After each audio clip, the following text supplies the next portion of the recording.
Good afternoon, members, and welcome to the second half of the day here in our 68th Wyoming Legislature, sixth day of session. We'll call the session back into order, or the meeting back into order. We've got a few things, housekeeping things to get through here. A motion that I understand is being brought, and then we will start into our consideration of bills on general file. Reading clerk, can you give us committee reports? Do you want to do that first? Okay, so we can do that. Representative Andrew, you have a motion you want to bring, I understand? We can do that, and then we'll do our committee reports. And thank you, Mr. Speaker. Pursuant to House Rule 5-6, I move the House recall House Bill 178 from Committee Number 6, Travel. All right, ladies and gentlemen, under House Rule 5-6, that motion must be seconded by 5 members. So, okay. Tell me whenever you stand still.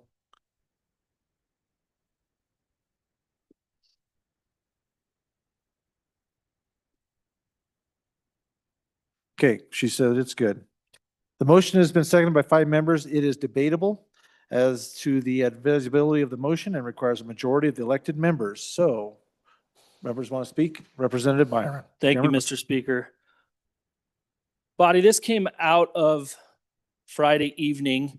House Bill 178 was assigned to TRW. We have one other bill to hear. We have all the time in the world. I talked to the good representative who brought the motion and said I needed to read the bill, and I'd think about it over the weekend. I've not been informed. I just learned of this 10 seconds ago. So I'd urge your no vote. We have already recognized and noticed the bill for tomorrow, and I think it's right where it belongs. So I urge a no vote. Thank you, Representative. Any other members? Representative Williams. Thank you, Mr. Speaker. I concur with the bringer of the motion to move the House Bill 178 from Committee Number 6. Please vote aye. Representative Provenza, please. Thank you, Mr. Speaker. The public has been contacting us, this committee, about this bill already. I don't think I need to state too clearly that we are already in a crisis of how the public views this body. And I think moving this bill after they've been noticed, after they have been contacting us, is not good representation. And I would ask that we leave it where the public thinks the bill is going. Representative Larson, Lloyd. Thank you, Mr. Speaker. Could you just share with us again where they want to move the bill to? It's coming from 6, but I didn't catch where they want to move it to. Ideally, the bill will be asked to be moved to education. Number 4, education. Any other members would like to speak on the motion? Representative Yin on the motion. Mr. Speaker, first for a second. Thank you, Representative. First for a second. Others? Representative Singh first. Thank you, Mr. Speaker. First for a second. Thank you, Representative Singh. First for a second. Any other members? Going once? Going twice? No other members? Second time, members? Representative Larson, Lloyd, second time. Thank you, Mr. Chair. We heard from the committee chairman of Committee Number 6 that they could handle it and feel like they have the people to do that. I would be interested to hear from the Breener, the chairman of the committee, that wants it as to why he feels they're more suited to hear this bill when he does his explanation, please. Thank you, Representative. Any other members for their second time? Byron, Williams, Provenza, Yin, and Singh have the option. Representative Byron, second time. Thank you, Mr. Speaker. I'll keep it brief. Body, the subject matter of the bill really does not apply to either committee. So take that into consideration when voting. It would have been very nice to be told this was coming and we could have had a positive discussion about it. So I urge your no vote. It is I think a bad look on the institution. As a former speaker mentioned, we already have enough of that going on. We have one other bill to hear tomorrow in committee that I think will take about 10 minutes, which leaves us an hour and 50 minutes to hear this bill. So urge a no vote on the motion. Thank you, Representative. Representative Yin, for your second time. Mr. Speaker, thank you. So members and for the public, what's happening now is what's called committee shopping, right? So the sponsor or the supporters don't like the particular committee it's been assigned to. And so they want to figure out, okay, what's a better committee they think that they could get a more favorable hearing from. And so essentially that's what the motion does. It allows us as the body to choose what committee it goes to. But I think that the idea that we should do committee shopping is not necessarily the right one. Thank you, Mr. Speaker. Thank you, Mr. Yin. Representative Yin. Representative Singh, for your second time. Thank you, Mr. Speaker. I'll say that I would support changing the home of this bill to the committee that actually has the person that's responsible for this bill on it. And so that way we can have a further conversation with his support. Thank you, Representative Singh. Representative Provenza, your second time. Thank you. I'll say that that member can come to the committee and present the bill and be asked questions the way that we all have gone to committees. We don't have to sit on a committee to bring it to a committee and have it considered. Thank you, Representative. Any other members? The only other member left that can speak to this right at this point is Representative Williams, if he would so see fit. Waving us off. Okay, back to the bringer. Representative Andrew, please. Thank you, Mr. Speaker. Our next meeting is on Wednesday, so ample notice to the public will be given for when education would potentially be able to hear this bill. I think additionally, certainly the other committee is capable of working through this bill. However, I think that the Education Committee has a lot more stake in this. I think it actually does apply to something we talk about a lot. But I know that the member who sponsored this bill is on our committee. I know that he's worked on it very hard. It was mistakenly almost sent to education, and I'm, I guess, a little jealous to see it go to travel. Thank you. We are now voting on whether to recall House Bill number 178 from Committee number 6, Travel. The Chief Clerk will call the roll.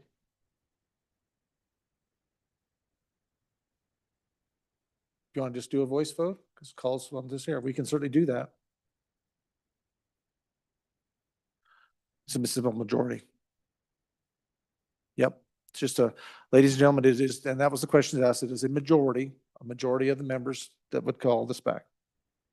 Or move it, if you want to call it.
This may seem a little wonky to all of you, but we are working through it. We're getting it set up here.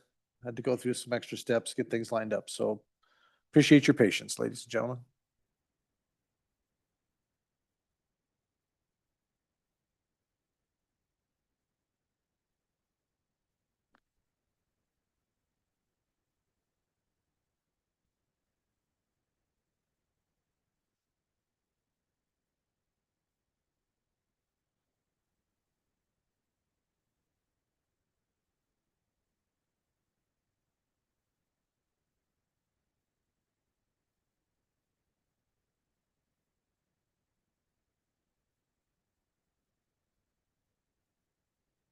Ellamand, Andrew, Angelos, Banks, Bear, Brady, Bratton, Brown Gary, Brown Landon, Byron, Campbell Elisa, Campbell Kevin, Chestick, Clouston, Connolly, Davis, Erickson, Filer, Bornstrom, Geringer, Guggenmoss, Haroldson, Harshman, Heiner, Heft, Jarvis, Johnson, Kelly, excused, Knapp, Larson Lloyd, Larson JT, Lawley, Lean, Locke, Lucas, McCann, Nicholas, sorry, Ottman, Pendergraft, Posey, Provenza, Riggins, Rodriguez Williams, Schmid, Sherwood, Singh, Smith, Singh, repeat, Smith, Storer, Strock, Stivar, Tarver, Thayer, Washut, Wasserberger, Webb, Weber, Worf, Williams, Winter, Wiley, Yin. Mr. Speaker, are there any changes?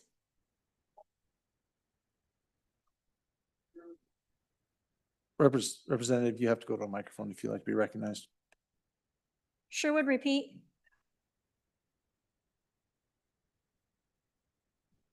Are there any changes? Lucas? Aye to no. Further changes? Larson, JT, aye to no. Further changes? Further changes? Closing vote? Vote closed. 32 aye, 29 no, 1 excused. The motion has been adopted. House Bill number 178 is referred to committee number 4, Education. Okay, ladies and gentlemen. Next we have committee reports. Reading clerk. House Bill 43, sponsored by Management Council, Anti-Money Laundering, an act relating to crimes and offenses. Mr. Speaker, your committee number 9, Minerals, Business and Economic Development, to whom is referred House Bill 43, Anti-Money Laundering, respectful report, same back to the House with the recommendation that do pass with the following amendments. Ayes, Representatives Campbell, Heiner, Knapp, Larson, Riggins, Schmid, Tarver, Weber. Excused, Representative Lawley. Representative Heiner, Chairman. House Bill 103, sponsored by Representative Ottman, Wyoming First Amendment Protection Act, an act relating to civil procedure. Mr. Speaker, your committee number 1, Judiciary, to whom is referred House Bill 103, Wyoming's First Amendment Protection Act, respectfully report same back to the House with the recommendation that it do pass. Ayes, Representatives Brady, Bratton, Filer, Lean, Singh, Washut, Webb. Noes, Representative Chestick. Excused, Representative Kelly. Representative Washut, Chairman. House Bill 117, sponsored by Representative Lawley. Stop Harm, Empower Women with Informed Notices, an act relating to public health and safety. Mr. Speaker, your committee number 10, Labor, Health and Social Services, to whom is referred House Bill 117, Stop Harm, Empower Women with Informed Notices, respectfully report same back to the House with the recommendation that do pass. Ayes, Representatives Clouston, Guggenmoss, Heft, McCann, Ottman, Rodriguez-Williams, Thayer, Wasserberger. Noes, Representative Yin. Representative Rodriguez-Williams, Chairman.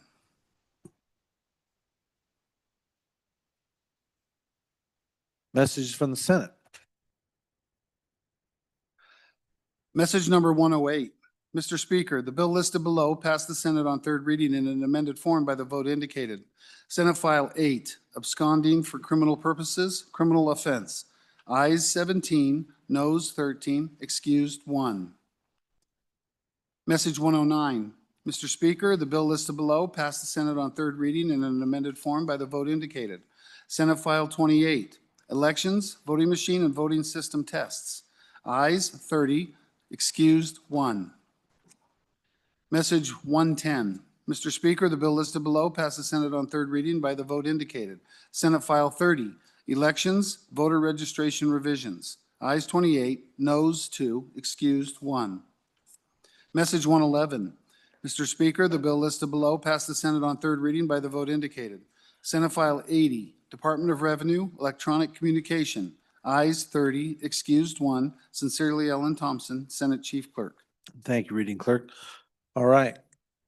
Chief Clerk, does that clear everything up? Mr. Majority Floor Leader. Thank you, Mr. Speaker. Just before we go into Cal, you'll notice that we have a Senate file on the very top. That's because we're in the budget session. And we're trying to move anything that's budget related as quickly as possible. That is our highest priority. So there's only 3 bills that got moved today. They're all 3 budget related, 111 and 122, and that's Senate file number 2. So in the future, you'll see budget bills move up quickly so that we can deal with those, but the rest are all in numerical order.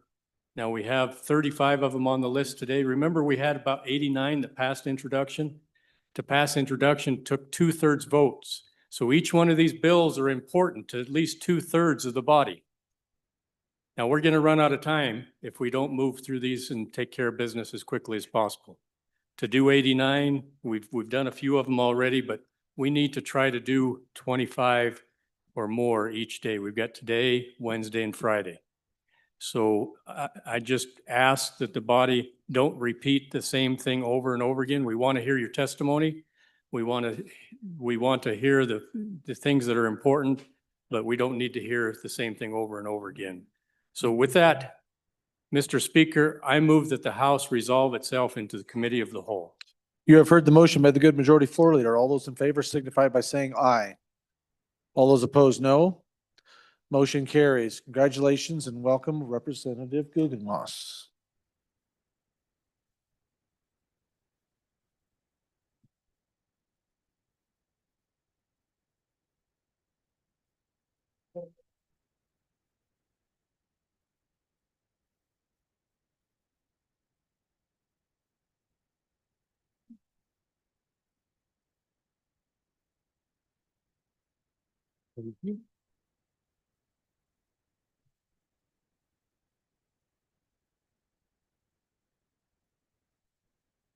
Committee of the whole, please come to order.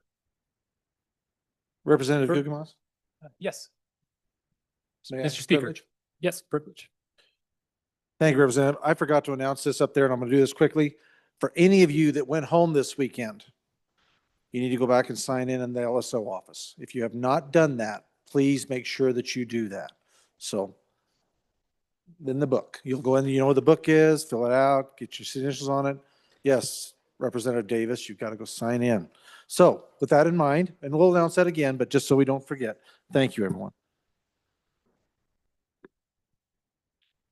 Okay, the first bill for our consideration will be Senate File number 2. The reading clerk will read the bill. Senate File 2, sponsored by Management Council, Legislative Budget, an act relating to appropriations for the legislature. Mr. Speaker, your committee number 2 appropriations, to whom is referred Senate File 2, Legislative Budget, respect the report, same back to the House with the recommendation that it do pass. Ayes, Representatives Alaman, Angelos, Bear, Haroldson, Pendergraft, Sherwood, Smith. Representative Angelos, Vice Chairman. You have heard the reading of the bill. What is your pleasure, Chairman Bear? Thank you, Mr. Chairman. I move that when the committee of the whole rises to report, it do so with the recommendation that Senate File 2 do pass. And with that, I'll give the explanation of the bill. Ladies and gentlemen, if you appreciate, and I know you do, all of the work of our Legislative Service Office, and if you appreciate the per diem that you receive and the pay that you receive, this bill will be very important to each and every one of you. This is the feed bill. This is how we finance all of the things that I've just mentioned, including our interim committees and those select committees that we all serve upon. So with that, I'll just get right into the bill. Section 1 gives Management Council some flex authority. That's Section 2. Section 3, reimbursement of out-of-state travel expended in accordance with Management Council policy. Section 4 carries forward prior appropriations for the recalibration committee. I'm sorry, Senate Section 4, if I said that wrong. Section 5, $34,000 for training reimbursement for legislators elect and newly appointed legislators. Section 6 authorization of economic development travel appropriations. Section 7, $20,000 for legislator attendance at Treasurer's Investment Conference. Section 8, $25,000 for salary, per diem, and mileage for the legislative members of the Capitol Interpretive Exhibits and Wayfinding Subcommittee. Section 9 gives $492,100 for economic modeling software. And folks, this is really an important one. We passed a bill last session that requires requires that we review every rule that is produced out of this body and find out what the impact of that rule is. If it's over $1 million, we're going to notify this body so that we know what we've done. And then the Management Audit Committee will review that and see if changes need to be made to those rules. So just to live within the very laws that we've passed, we need this software. But the software can do much, much more. It can be used to help speed up our fiscal and make more accurate our fiscal notes. And just about 2 months ago, I ordered a study done for our revenue when, if and when we ever replace a property tax with a consumption tax. Now, I was able to go to our that agency that covers administration and information to get that done. But their software is not as detailed as this. This software will go down to the county level so that we can tell or we can map or model what people will do, what their behavior will be if they live on the border and could go across the border to buy products. Would the revenue from a 2% sales tax increase as much as we think, or would it be less because of that behavior?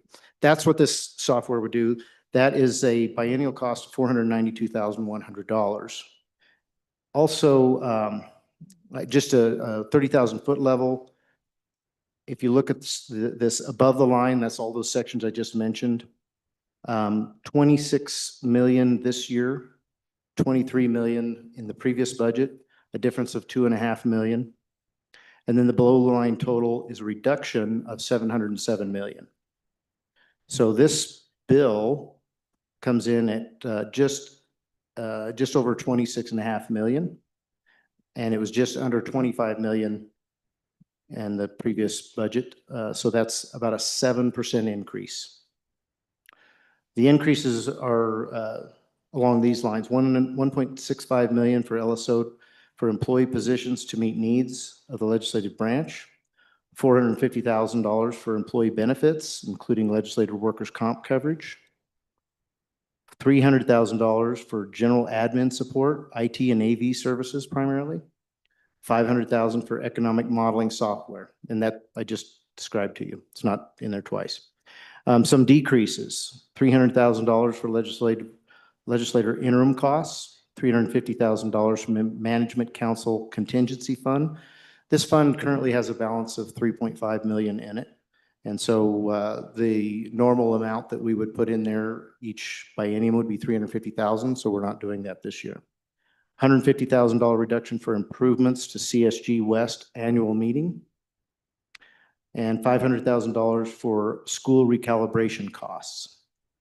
So we should be pretty close to done with the biggest expense of that, which was our consultants.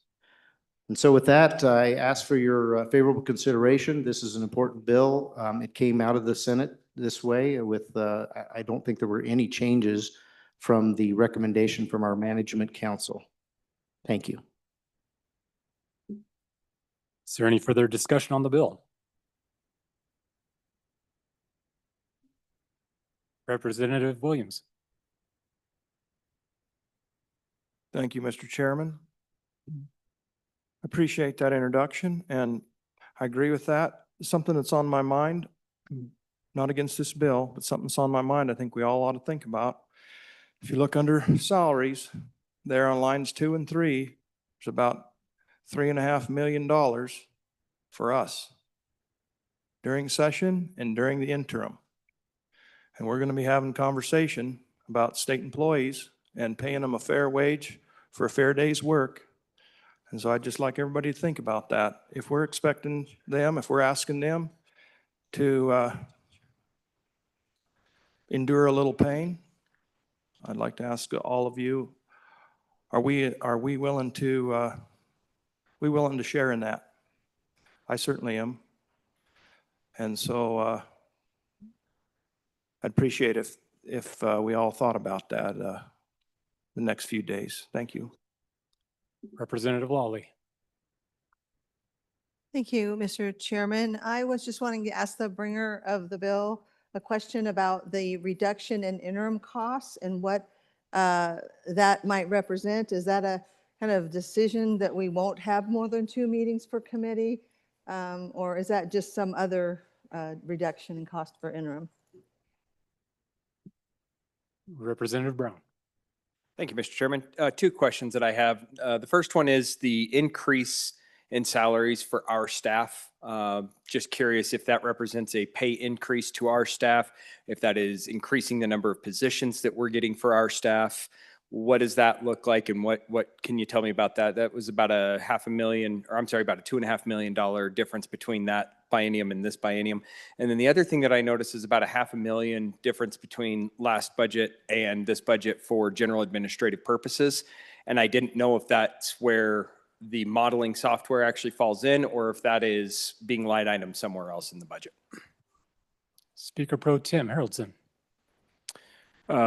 Thank you, Mr. Chairman. So talking about the pay increase, I'll address that one, and I'll also address our pay conversation. So the pay increase was both and, if we're being really honest. So there were a couple positions that got much larger increases than other positions because of years served, the competent pay for that position, making sure that we are reimbursing at a level that we will not lose these individuals out of those positions.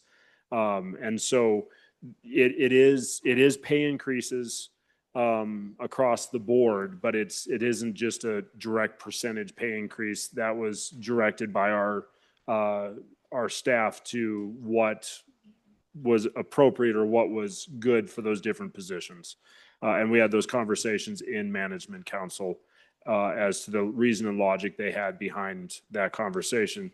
One of ours, the in-state mileage per diem conversation, is now attached to our federal counterparts. And so that is out of our control in the increased portion of that.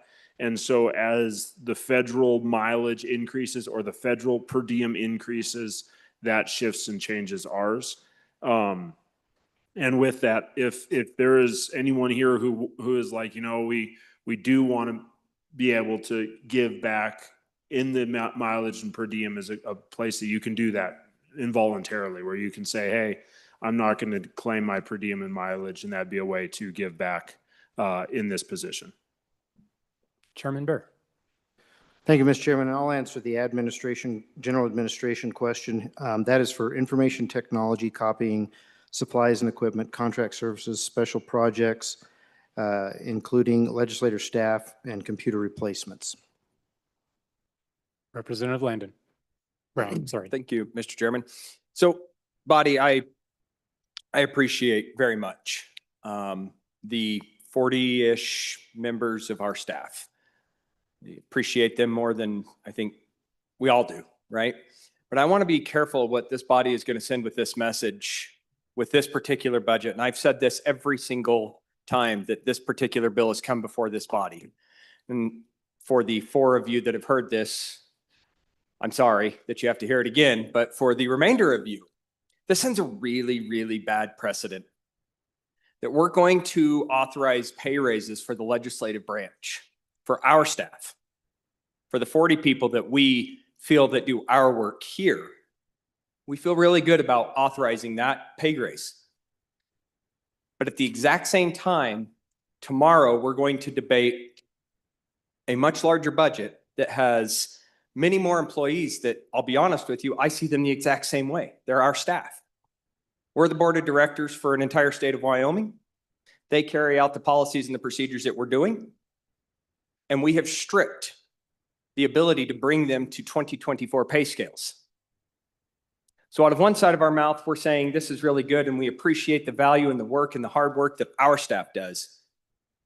But out of the other side of our mouth, we're sitting there saying the exact opposite to the roughly 4,000 employees that make this state run on a day-to-day basis.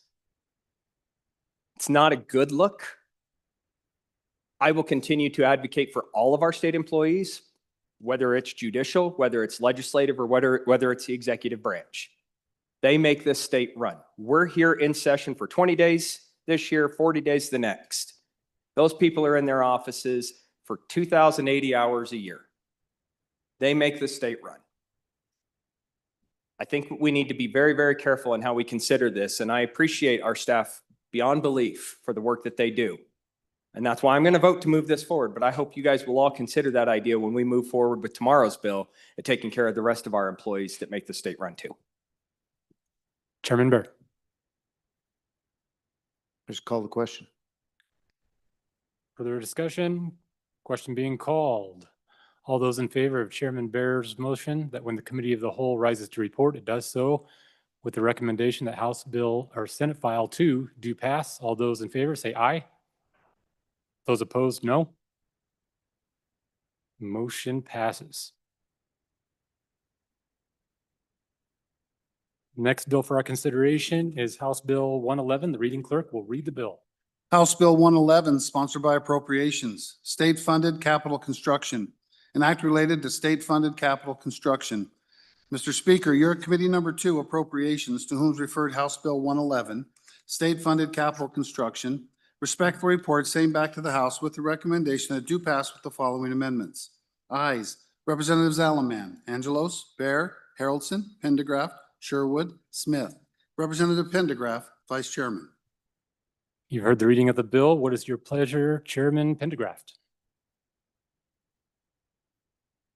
Thank you, Mr. Chairman. I move that when the Committee of the Whole rises to report, it do so with the recommendation that House Bill number 111 do pass, and I further move the adoption of the Standing Committee amendment. And I will address both.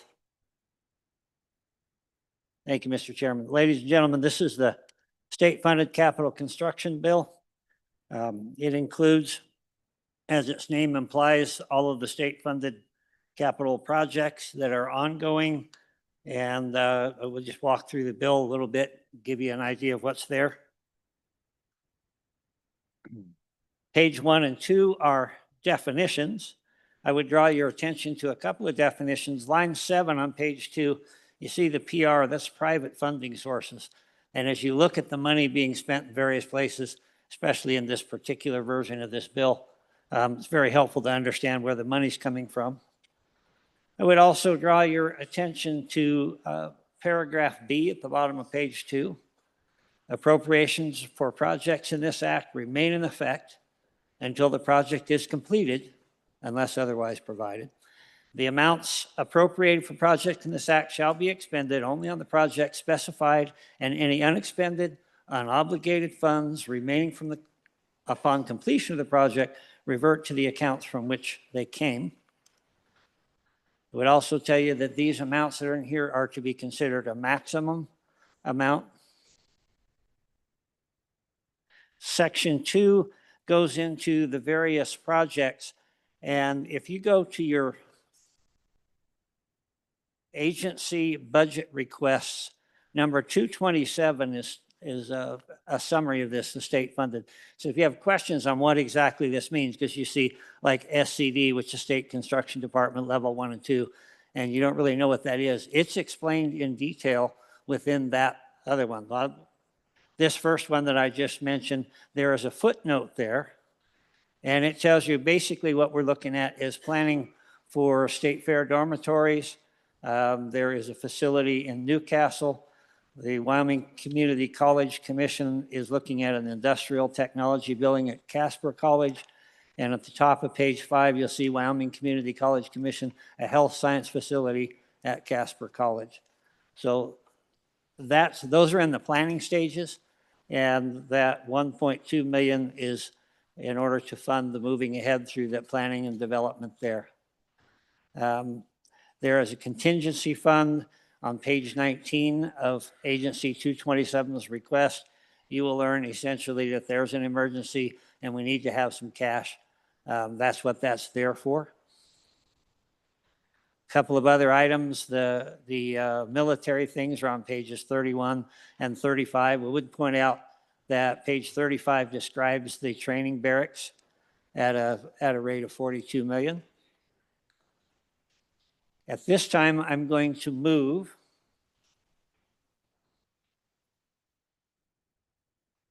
Committee of the Whole, is it? No. Standing Committee Amendment. Number 1 to House Bill 111 and ask for your favorable consideration.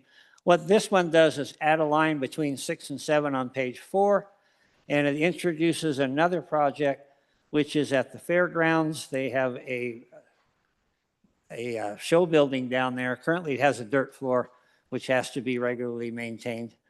They also have a hockey team that participates there, and currently they have to move in everything. So what we're trying to do is put a nice concrete floor in there, and this floor would have there's no moving parts in it, but it would have the coil underneath it so that they can attach everything above to be able to just freeze the ice, play the hockey, clear it off. Much more efficient.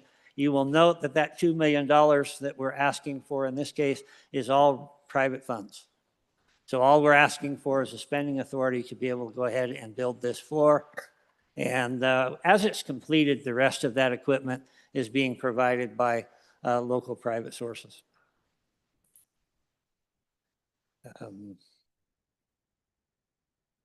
That is the Standing Committee Amendment. Discussion on the amendment.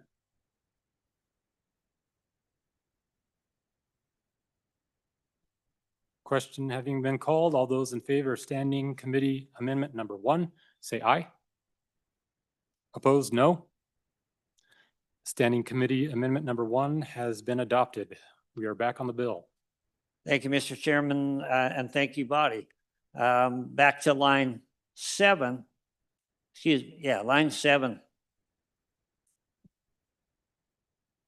This is a big one, folks.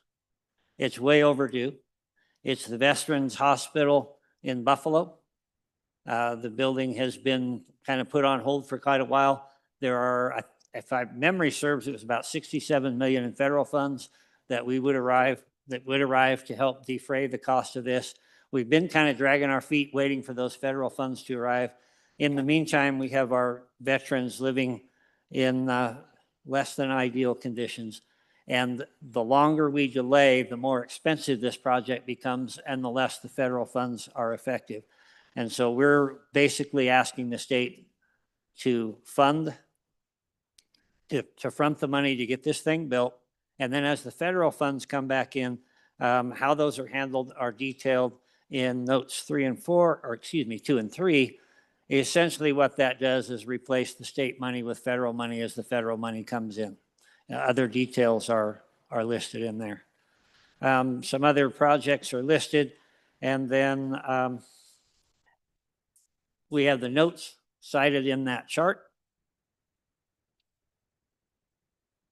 Page 5 is more notes from there, including the notes 2 and 3 regarding federal funding for the Veterans Hospital. Page 6 These are appropriations and authorization for capital construction projects. Again, in that 227 budget request book, you can find the details on pages 61, 65, 69 for these various projects. Section 3, we move into major maintenance. And once we've got a building, we need to take care of it. So there are rules and ways to do that. This explains how we separate the money and split it up. That goes through page 7 and page 8. And lastly, the effective date is July 1 of 2026. With that, I'll stand for questions.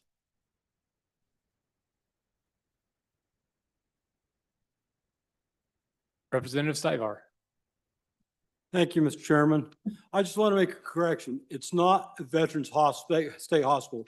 It's the Old Soldier Sailors Home up in Buffalo. Has nothing to do with the VA. They just fund it, but it's run by the state.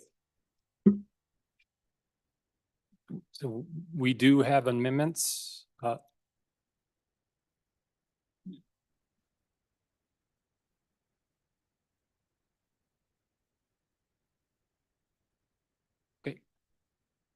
Representative Campbell, please.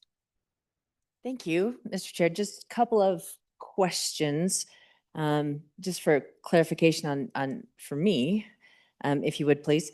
On page 7, so starting on line 20 with the 8 1/100% that is going to be allocated to the Department of State Parks and Cultural Resources, just curious if that meets the request from those departments or if that was adjusted in any way.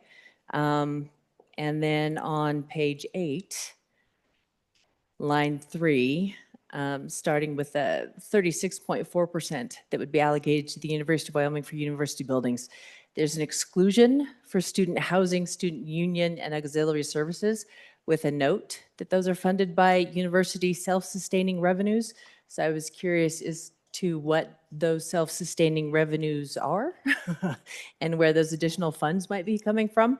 And if we have confirmation from the University of Wyoming that those things, student housing, student union, and auxiliary services will be covered. Thank you. Chairman Bear, Pendergraft. Okay. Chairman Bear. Thank you, Mr. Chairman. I have those 2 amendments that I'll bring that will probably answer the previous bringer's questions. But I'll just state that this bill is in the same form that it was brought to us by the department. So there were no changes made by JAC or HAC. With that, Mr. Chairman, I'd like to move Committee of the Whole Amendment number 1 with your permission. Continue. Thank you, Mr. Chairman. So this amendment was brought to me by the executive branch, and basically it's going back into 2023 session laws, and this has to do with our state penitentiary and the construction account that we have. And so what's happening here is we're trying to give the department and the construction department some flexibility with some money that we've set aside for building the new penitentiary, and we're trying to let them go ahead and secure some land for it. Before, in the 2023 session laws, we had prescribed exactly the process they were supposed to go through. And unfortunately, if we keep waiting, the purchase of that land is probably going to eat up all the money that we've set aside for it. So this amendment just gives some more flexibility to both departments to go out and start determining what's the best course of action with this money as far as a land purchase. And with that, I'll stand for questions on the amendment. Any discussion on the amendment? Representative Larson. Thank you, Mr. Chairman, and sure glad to see us getting that done. There's been an effort to get this land secured for probably about a decade, and there's property identified that the Department of Corrections and a former legislator from this body that had identified, and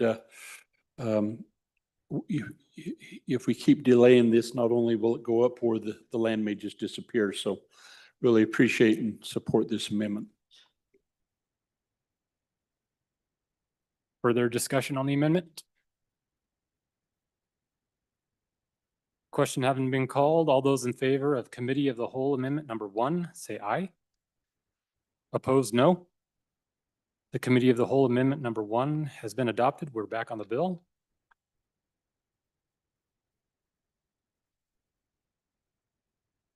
Chairman Bear. Thank you, Mr. Chairman. Thank you all for your support on that amendment.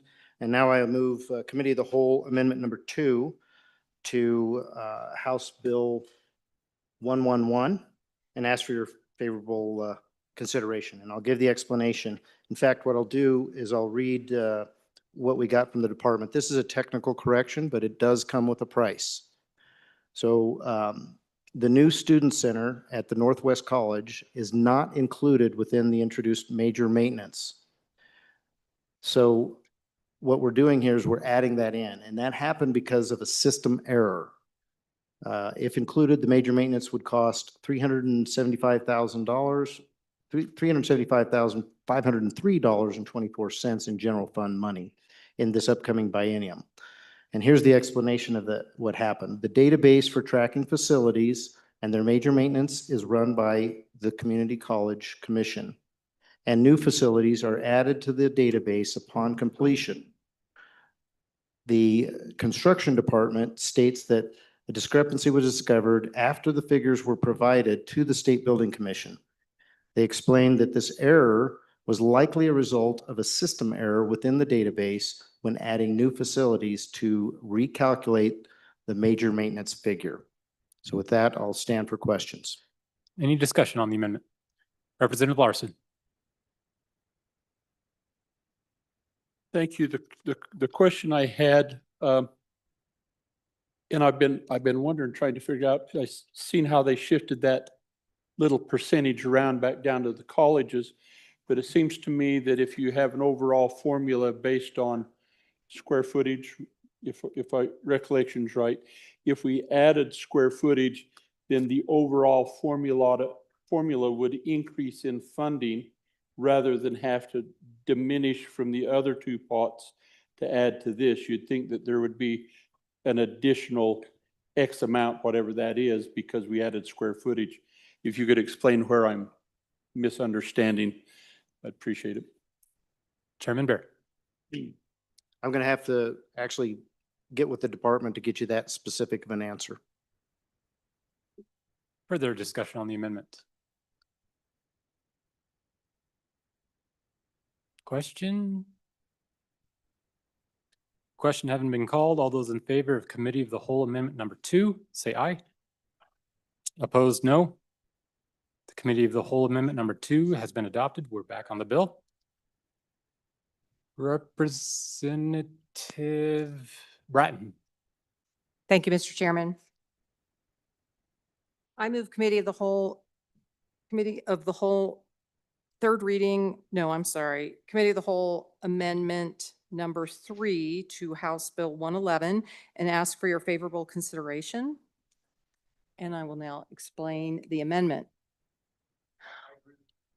On page 4, line 12, under general fund increase amount by $15,194,676, under other funds decrease amount by $15,194 or $194,676 to the extent required by this amendment, adjust the totals and renumber as necessary. So ladies and gentlemen, you received in your mailbox a shovel-ready project for the Sheridan College Science Center. Now, in this chamber, we have talked about the great need that we have for nurses in this state, and I want you to know that Sheridan College delivers 30 to 45 associate degrees of nursing every year. Another 15 to 25 are credentialed in practical nursing every year, and 85 to 95% of those graduates are employed within 6 to 12 months, and an estimated 65 to 80% stay in Wyoming. Also, dental hygiene, 12 to 20, the trades, tech, agriculture, all those would be working in that building. Enrollment is up this year over 2024. So the need is to renovate and expand the Science Center. Ventilation is a problem. If you can think back to formaldehyde in freshman biology, this building, I've talked to a lot of the people who I've been in the building, and I've also talked to people who graduated 20 years ago, and the building was inadequate then. Fire suppression desperately needs updating. Additional laboratory space is needed because, as I said, the enrollment is increasing, and they are making that space available also to K-12 students and homeschool students. The Phase 2 design work was funded and will have been completed by the end of this month, and the project is ready to bid the construction work at the end of this legislative session. The State Construction Department has told us that early 2026 right now is a favorable bidding climate. And they estimate that waiting on this project will cost 6% a year. The college has already raised private funds of more than $12 million for this project. And the total project cost is $27 million. So that's why the ask is for the approximately $15 million from the general fund. The timing is right to move forward on this project. It's almost half paid for with private funds, and it's ready to go today. So I ask for your support on this amendment and stand for questions. Chairman Pendergraft. Thank you, Mr. Chairman. I stand in favor of this amendment. You all know that I don't like to spend money, but sometimes you need to. To be blunt, when you walk in this building, it's a bit of an embarrassment. When I was in high school back in the 70s, we had a better science lab than they have there now. This is able to serve virtually all of the sciences that are there. As was mentioned, they don't have a proper ventilation system, which means they're very limited in what they can do for experiments. It curtails the ability to actually learn and do the experiment yourself. So they're doing like collective experiments. Little things like workstations that don't have gas put to them. They can't even run a Bunsen burner at that station. They've all got to go to another remote. There's just a lot of things that are involved. There are some trenches in the floor, and they have to put furniture in certain places so that nobody falls in the trench and is a trip hazard. This building has no sprinkler system, no fire, no unified fire suppression. Anyway, it's just time to get this done. And the longer that we delay, the more that it's going to cost. So I urge an aye on this amendment. Representative Connolly. Thank you. I have to rise in support of this amendment as well. When you go through and you listen to what the previous presenter talked about, I went to school in high school in that area a long time ago. And this facility seems like it needs to progress because it sounds like what I had in my high school. We need to be able to provide better services to our students, and it just falls in with everything we've been talking about on the education piece and providing these things for our community. So I'm in favor of this amendment. Chairman Bear. Thank you, Mr. Chairman. I'm going to urge a no vote on this amendment. Folks, this was approved by the chief executive in a matter of private funds. They can, if they wish, go forward with private funds. One of the few times I'm going to agree with the chief on this. And the reason I think it's important that we think of it this way, if you understand what's going on with our community colleges, we're about to bring our 8th one online. And that's going to take a lot of ADM and finances away from this particular college. So to be building new facilities and remodeling right now is a little bit rushed. Kind of need to see what's going to happen with the funding as these two colleges separate from each other. So I would urge a no vote, and let's revisit this in a later date. Representative Larson. Thank you, Mr. Chairman. So historically, when the community colleges build, they have to come up with about 50%. The state comes up with about 55%, and the reason we have the extra 5 or 3% is the state keeps the contingency fund if there's any left over. That comes back to the general. So this is not a unique ask. This is traditionally how we've done it. I was a little surprised to see this in the one from here in the capital city that was using all private funds to do that. It should typically we've done it on that breakdown of 55-50. I'd encourage an aye vote on this. Further discussion on the amendment? Representative Yen. Mr. Chairman, thanks. You know, probably going to vote aye on this. I do wonder if we are going to see second reading and third reading amendments on the other ones. So vote aye. Further discussion? Question having been called. All those in favor of the Committee of the Whole Amendment number 3, say aye. Opposed, no. The chair's in doubt. All those in favor, please stand.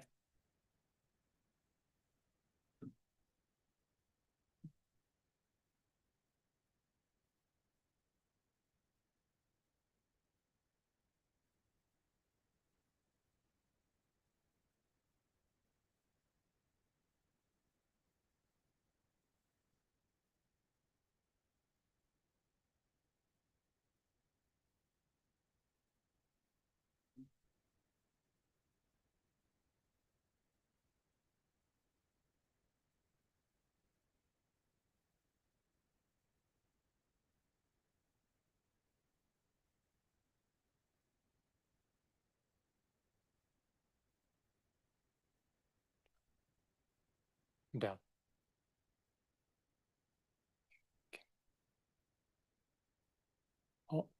All those, you can be seated. All those opposed, please stand.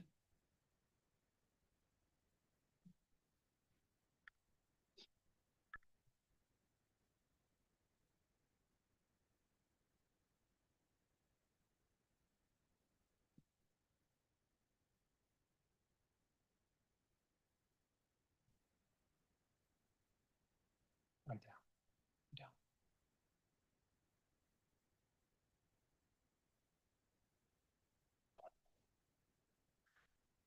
The count is 28 ayes, 29 noes. The Committee of the Whole Amendment number 3 has not been adopted. We are back on the bill.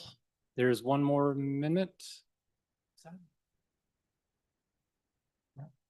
Representative Sherwood. Thank you, Mr. Chairman. Ladies and gentlemen, I move Committee of the Whole Amendment number 4, and I ask for your favorable consideration. I brought this because sometimes we do disagree with our chief executive. And this is a package that you saw in the last CapCon bill that passed this body and then went over to the other side of the building and met its fate. But essentially, this amendment goes back to the State Building Commission's recommendation. We heard a little bit, a speaker on the mic briefly about how traditionally with our community colleges, the state funds 55% of their construction projects, and then they raise the matching 45%.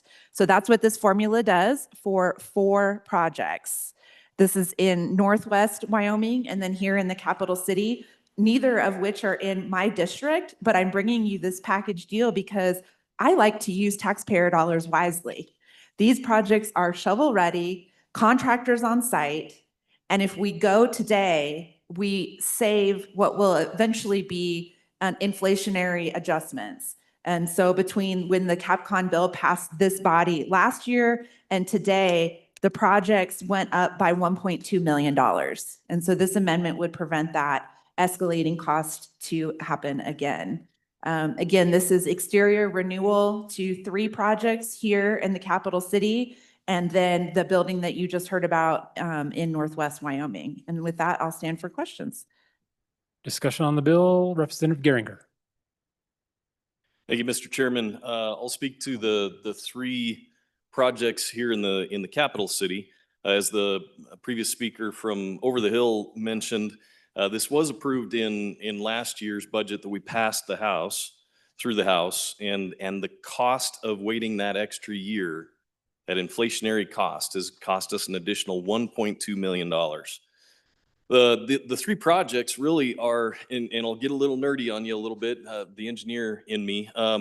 So the way that these buildings were built was with aggregate that has since been determined to have chemicals in it that cause the concrete to degrade. So the buildings are falling apart. Okay.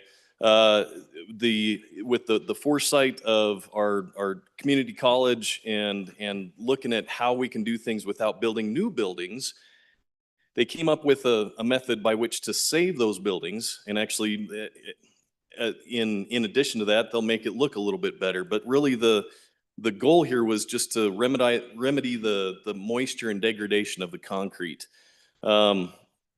The one thing I will say is that there is another project in the CapCon bill as well that is the other portion that is needed for that construction or for that project is being provided by private funds. So we're only asking for 3 projects in this case to have state funds going into that. And without having state funds going into that, we won't be able to complete these projects. They don't have enough money to do so.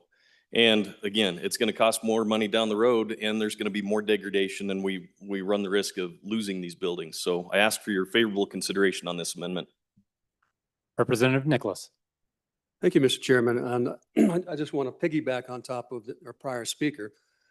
So because of not getting the budget that we passed last year, it's already cost the state of Wyoming and our local community college here $1.2 million from that delay for projects that are going on the ground and have been going for over 4 years now, which is this reconstitution of the concrete around the basis of it.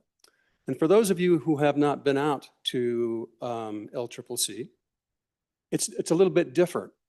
It was funded on a thumbnail sketch of dollars with these concrete risers. There's nothing beautiful about these original construction, but we're saving them because it's the least expensive way to do it. We didn't have the benefits that they had up the center of the state, didn't have the money or the funds. It was a shoestring project, literally, for the community members in this county. And they're taking every steps they can to make it as least expensive to everybody as possible. And so it would be really helpful if you just go take a run by that in the next couple of days, because there's no snow on the ground. You can see what we're doing. They're going around from building to building, digging out the foundations and fixing the degrading concrete. So that's what the money's for. And so those contractors are on the job right now. They will finish phase 1 this fall. If we don't fund them in this bill, in this legislature, they'll go home. So we'll have to start all over again and bring back new contractors, which is going to take that $1.2 million that we lost last year and look like peanuts. It'll be 4 or 5 million no matter what. But it's work that has to be done. The building's failing.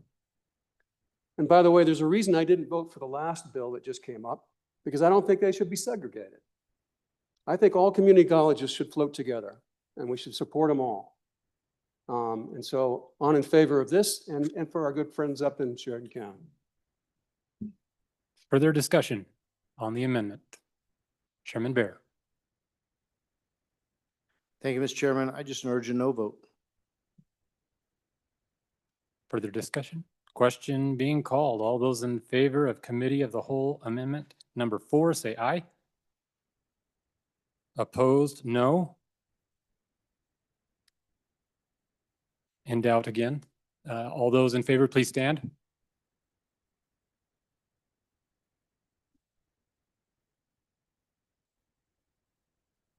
And just please stay standing, no bouncing.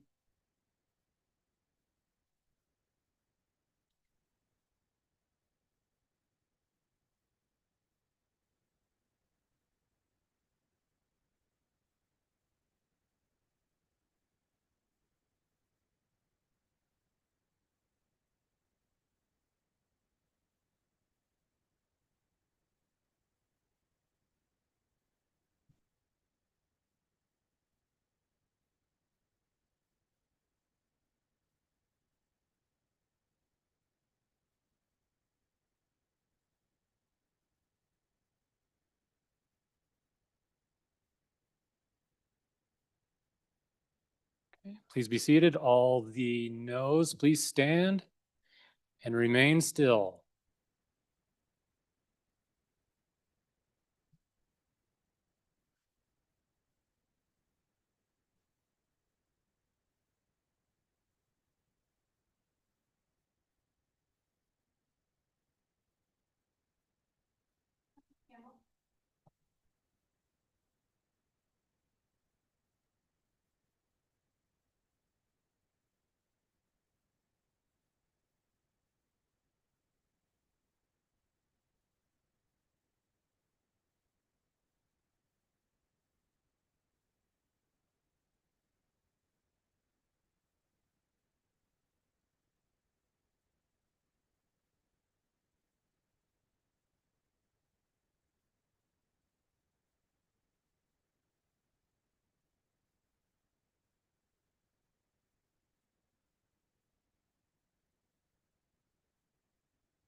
Twenty-nine, 28 to 29,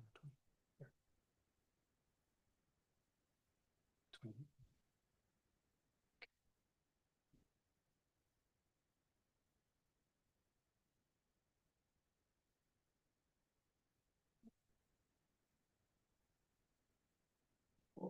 Okay, the count is 28 aye, 30 no. The Committee of the Whole Amendment number 4 has not been adopted. We are back on the bill.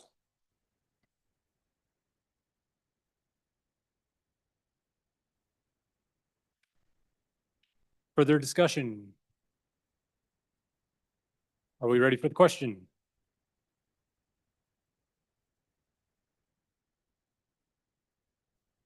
Question being called. All those in favor of Chairman Pendergraft's motion that when the Committee of the Whole rises to report, it does so with the recommendation that House Bill 111 do pass. All those in favor, say aye. Opposed, no. Motion passes. House Bill 111 has passed the Committee of the Whole. The next bill for our consideration is House Bill 2. The reading clerk will read the bill. House Bill 2, sponsored by Representative Filer. Fast Track Permits Act, an act relating to city, county, state, and local powers. Mr. Speaker, your committee number 9, Minerals, Business and Economic Development, to whom is referred House Bill 2, Fast Track Permits Act, respectfully report same back to the House with the recommendation that it do pass with the following amendments. Ayes, Representatives Campbell, Heiner, Knapp, Larson, Lawley, Riggins, Schmid, Tarver, Weber. Representative Heiner, Chairman. You've heard the reading of the bill. What is your pleasure, Chairman Heiner?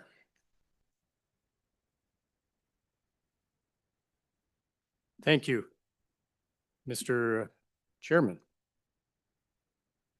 I move that when the Committee of the Whole rises to report, it do so with the recommendation that Bill number 2, HB 2, do pass, and I further move the adoption of the Standing Committee Amendment. And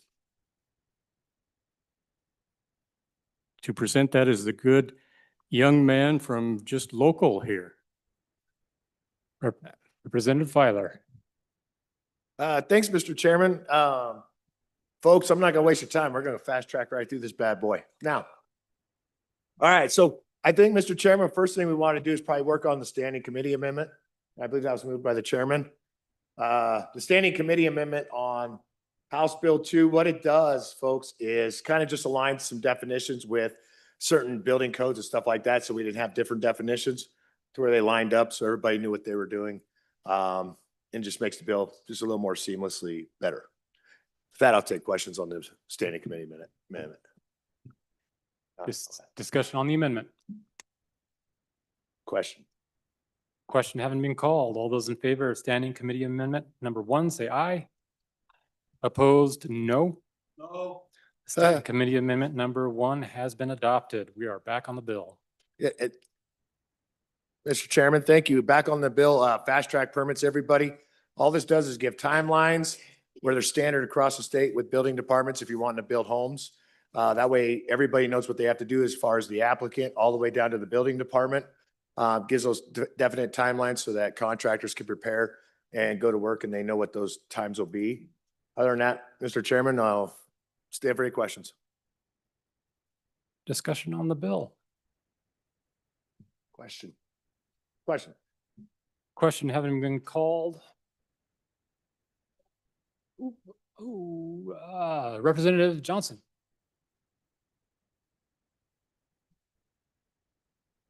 Thank you, Mr. Chairman. I would rise to ask everybody to vote against this. I think this is a judgment call about local control. We hear about local control all the time. I have a short story. I was a general contractor here in this city. About 12 years ago, I was contacted to produce a project similar in the second largest city in the state. I come in there with my three sets of blueprints, my bonding, everything that's needed, my license, the whole works, met with the city engineer. And the city engineer says, looks like you have everything you need. I hope you're not in a hurry.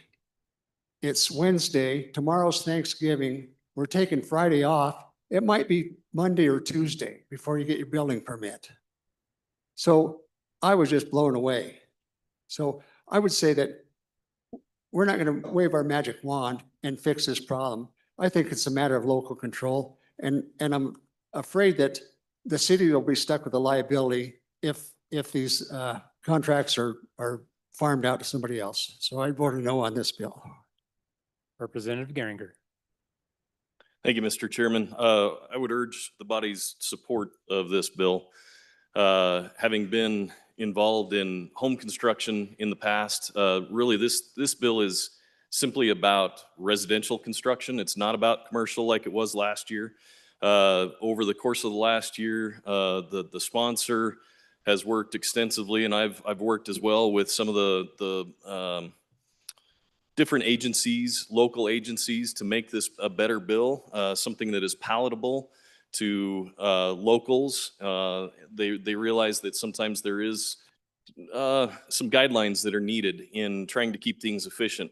We're at a point in our state where housing is necessary in certain areas, and the faster that we can get things going, the more red tape that we can cut, the quicker that we can get permits issued, the better, because time is money. And the cost of our housing, as well as the need for the housing, is critical right now. So I would urge your support on this bill.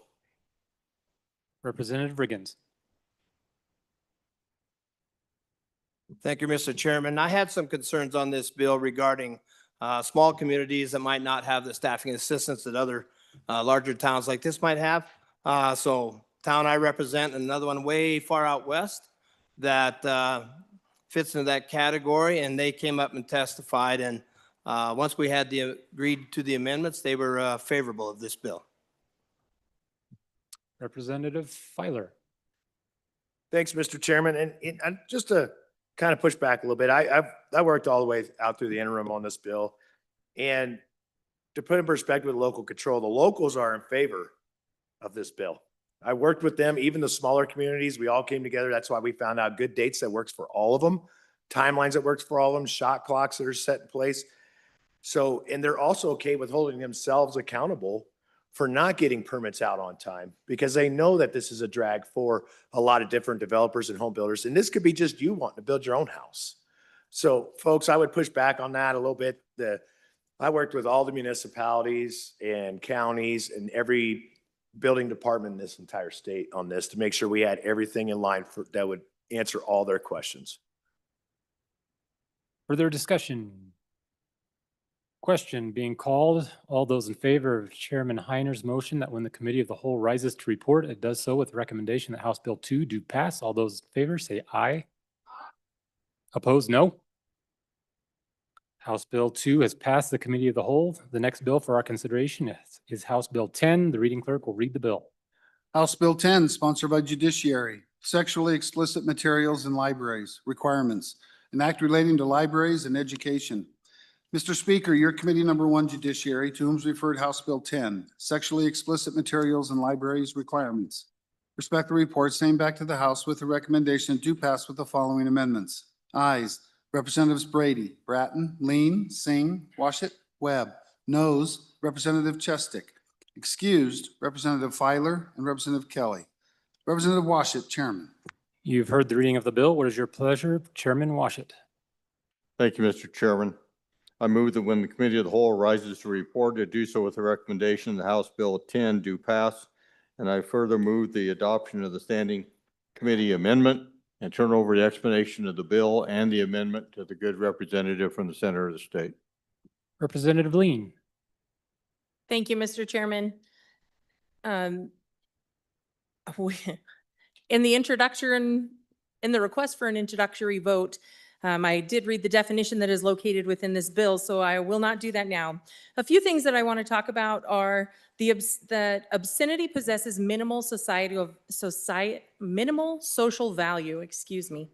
This was said by the highest court in the land, thus making obscene materials subject to regulation and not protected by the First Amendment. So what are obscene materials? Feel free to flip in your bill to page 2 and overflow to page 3 and read that for yourself. It is very specific and depicts only obscene, sexually explicit materials. We heard from many librarians while we were in the interim topic. We heard from them that they have current challenge processes in place. That's wonderful. This bill just codifies into law that having a challenge process must be done by August 1st of this year. On pages 6 and 7, this says that schools must also have a challenge process for their libraries.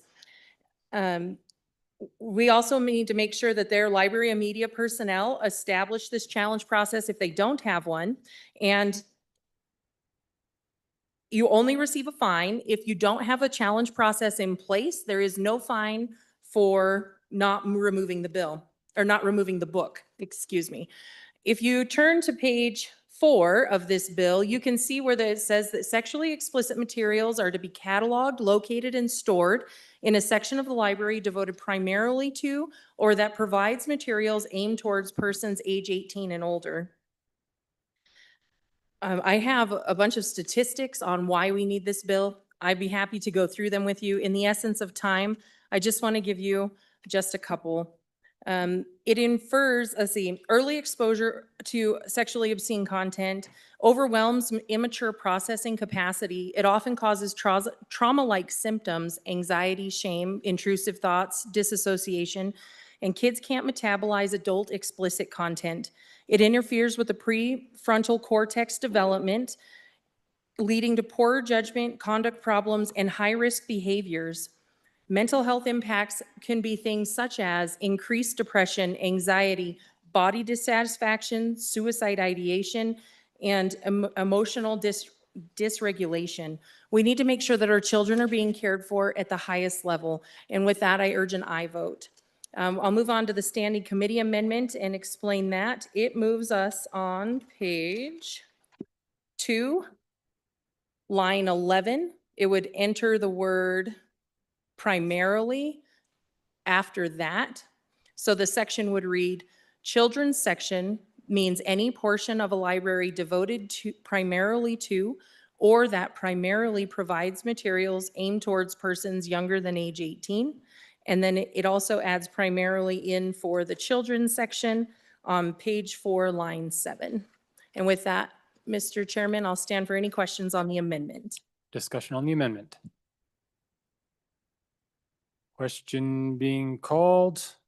All those in favor of Standing Committee Amendment number 1, say aye. Opposed, no. The Standing Committee Amendment number 1 has been adopted. We're back on the bill. Representative Davis. Thank you, Mr. Chairman. I'd like to move House Standing Committee. I'd like to move Amendment number 1 to House Bill number 10. And with this, members out here, it's a simple correction here of changing the age from age 18 down to 16. And I can give you a few of my questions and concerns here. I agree with this bill. I think this is a good bill. We need it. But what I'm concerned about is the unintended consequences that may occur when we're up in the high school level. In our area, in rural Wyoming, most of our high schools have an outreach with a local community college, and they're taking these college courses. I want to make sure that our school libraries can still be a place for them to research. Because some of these careers that they're looking into, nursing, home care, vet science, medical careers, I just think that we need to have the school library available for these students. And that's one of my big concerns there. And the other thing reason I did this is because a lot of schools, when I was a kid, there was kids that were graduating at 17 years old. So by lowering that down to 16, I think it would help us keep them students going forth here. And then once again, the outreach program is very important for our rural schools. Our granddaughter started when she was a junior and when she was a senior, and she had to go to the University of Wyoming because her first semester she was a freshman. Her second semester she's a sophomore already, and she is just 18. So I think we need to just look out for the unintended consequences here, and I would appreciate an aye vote on this. Discussion on the amendment, Representative Lucas. Thank you, Mr. Chairman. I urge you body to resist this amendment. Legally, there is no young adult standard.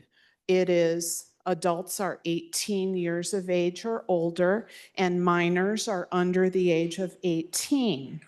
The motion picture industry has established standards like that so that adult level sexual content of a prurient nature is restricted from children, minors under the age of 18.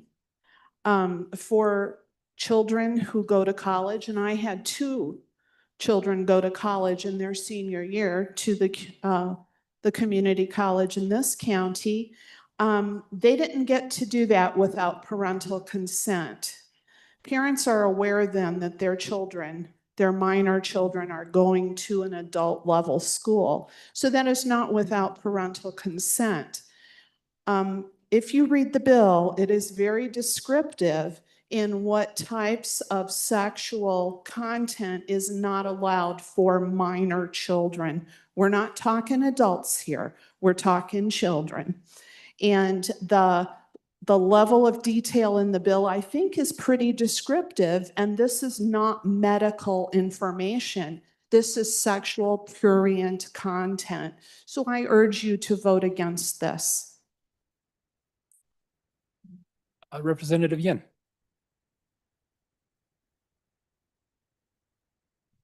Mr. Chairman, thank you, appreciate it. Members, you know, you keep using the word prurient, you keep using the word obscene, you keep using the word pornographic. That's not in the bill. The bill is about materials that just describe sex even. So, you know, the bill itself describes sex.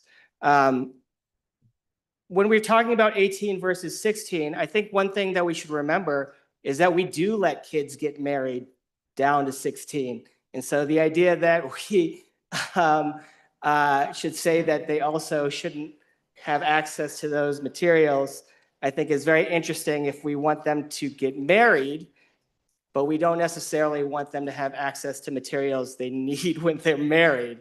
So just a thought for the membership. Representative Davis. Thank you, Mr. Chairman. Once again, please vote aye on this. Further discussion? Question having been called, all those in favor of Committee of the Whole Amendment number 1, say aye. Opposed, no. The Committee of the Whole Amendment number 1 has not been adopted. We are back on the bill. Representative Bratton. Thank you, Mr. Chairman.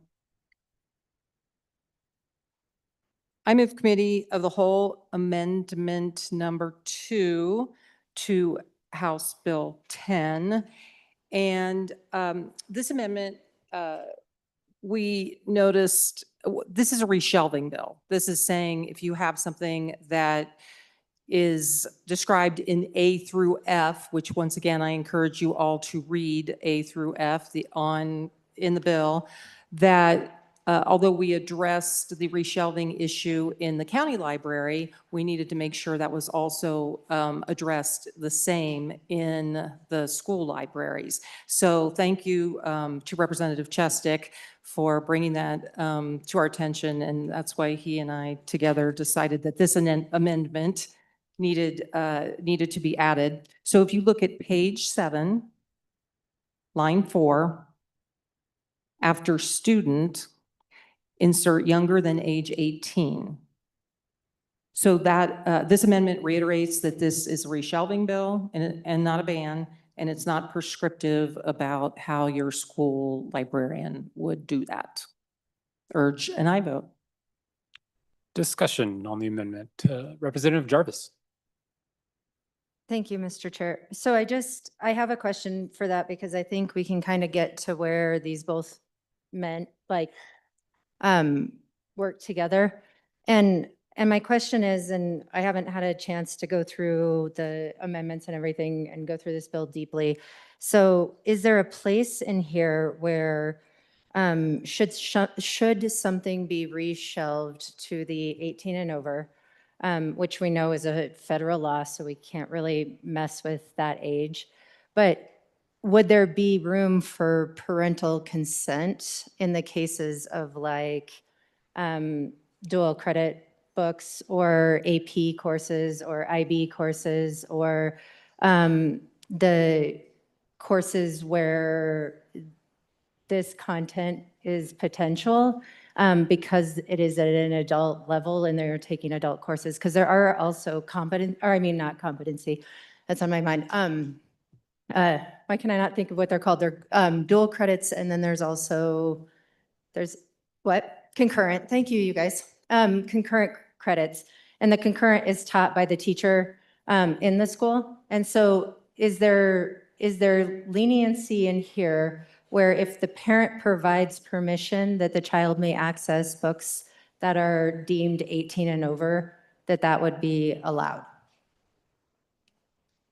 Representative Bratton. Thank you, Mr. Chairman. Actually, the bringer of the bill will address that. That's not addressed in this amendment, but the bringer of the bill will address that question if that's okay. Yes, the bringer of the bill will address that. It's not addressed in the amendment because the books are, this deals with the books that are actually physically in the library, but the bringer of the bill will address that. And just. Representative Jarvis. Oh, sorry. Okay, Mr. Chairman. Go ahead. Thank you. So he kind of came by right at the same time and said, well, this is just library books, not curriculum. I can tell you that a very, very large percentage of our libraries hold our curriculum in them for these specific reasons. And there'll be different times where there's also, let me just back up. There's also something that all of the school districts are required to have, and it's called controversial issues policy. And within this policy, they're required to have a wide variety of books. So like if you have a Bible, you have to have Bibles that represent every single type of religion within them, so that there is access to all sides of an issue. I understand that you're saying that it's library, not necessarily curriculum, but the kids go there to do this type of research for their classes. Representative Bratton. Thank you, Mr. Chairman. One thing that I do want to just reiterate is that it's not about themes. I've had a lot of emails asking about different types of themes. And as you read A through F, it doesn't have anything to do with themes. It is strictly within those definitions of what would be considered pornographic material. So, yeah, certain subjects that people were concerned, well, you know, if you're for or against this, we can't have that. It does not have anything to, it does not have to do with themes at all. Or X's or Y's, who has X's and who has Y's. No, it is strictly those defined acts. Is that helpful? Representative Jarvis. Mr. Chair, thank you. Yes, and I guess it's just when I look at some of these definitions, it very much falls in the health, sexual education curriculum. Further discussion on the bill or on the amendment?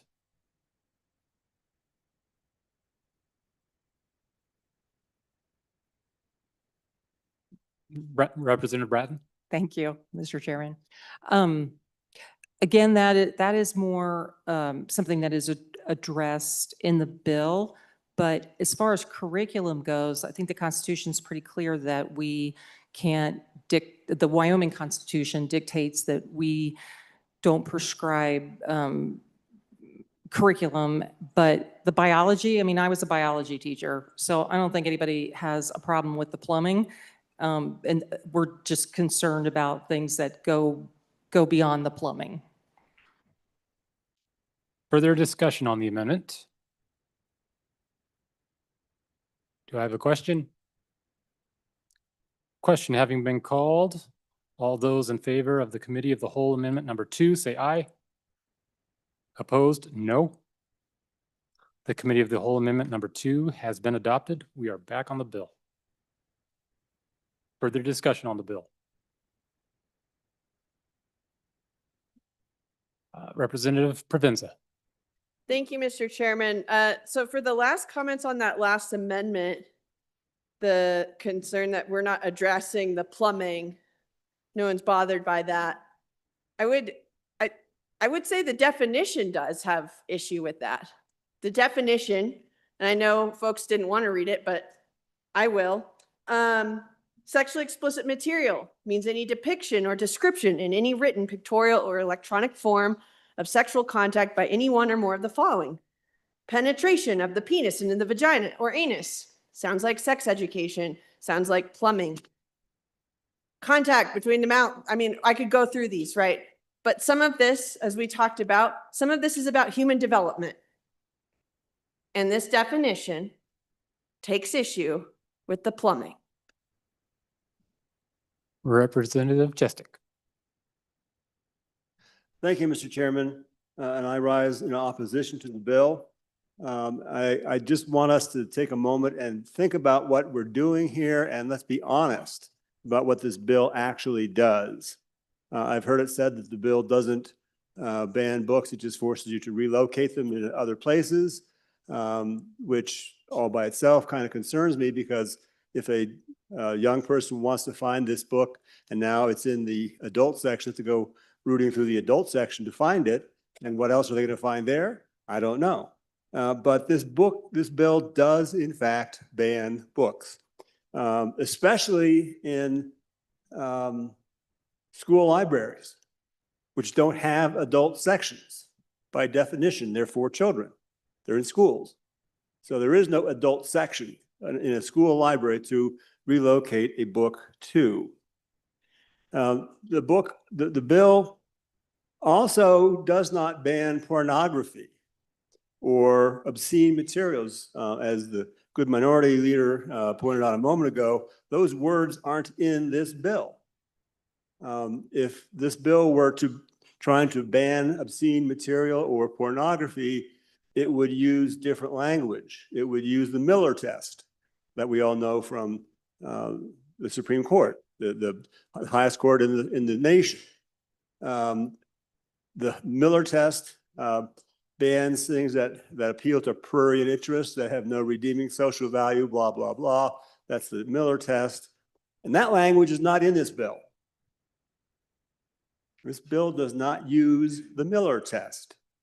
Instead, it uses a much broader definition that my colleague in the district next to mine just pointed out. It does, in fact, talk about physical things.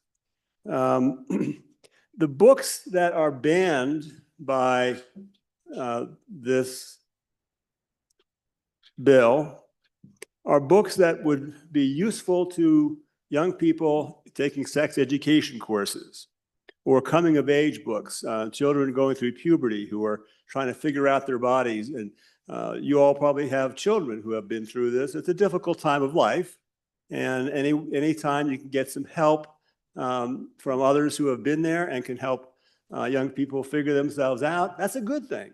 And that's socially redeeming value, which is by definition not obscene, not pornographic, and is not banned, would not be banned by the Miller test, which is, I think, why the Miller test was not used here. They actually want to ban a much wider set of books.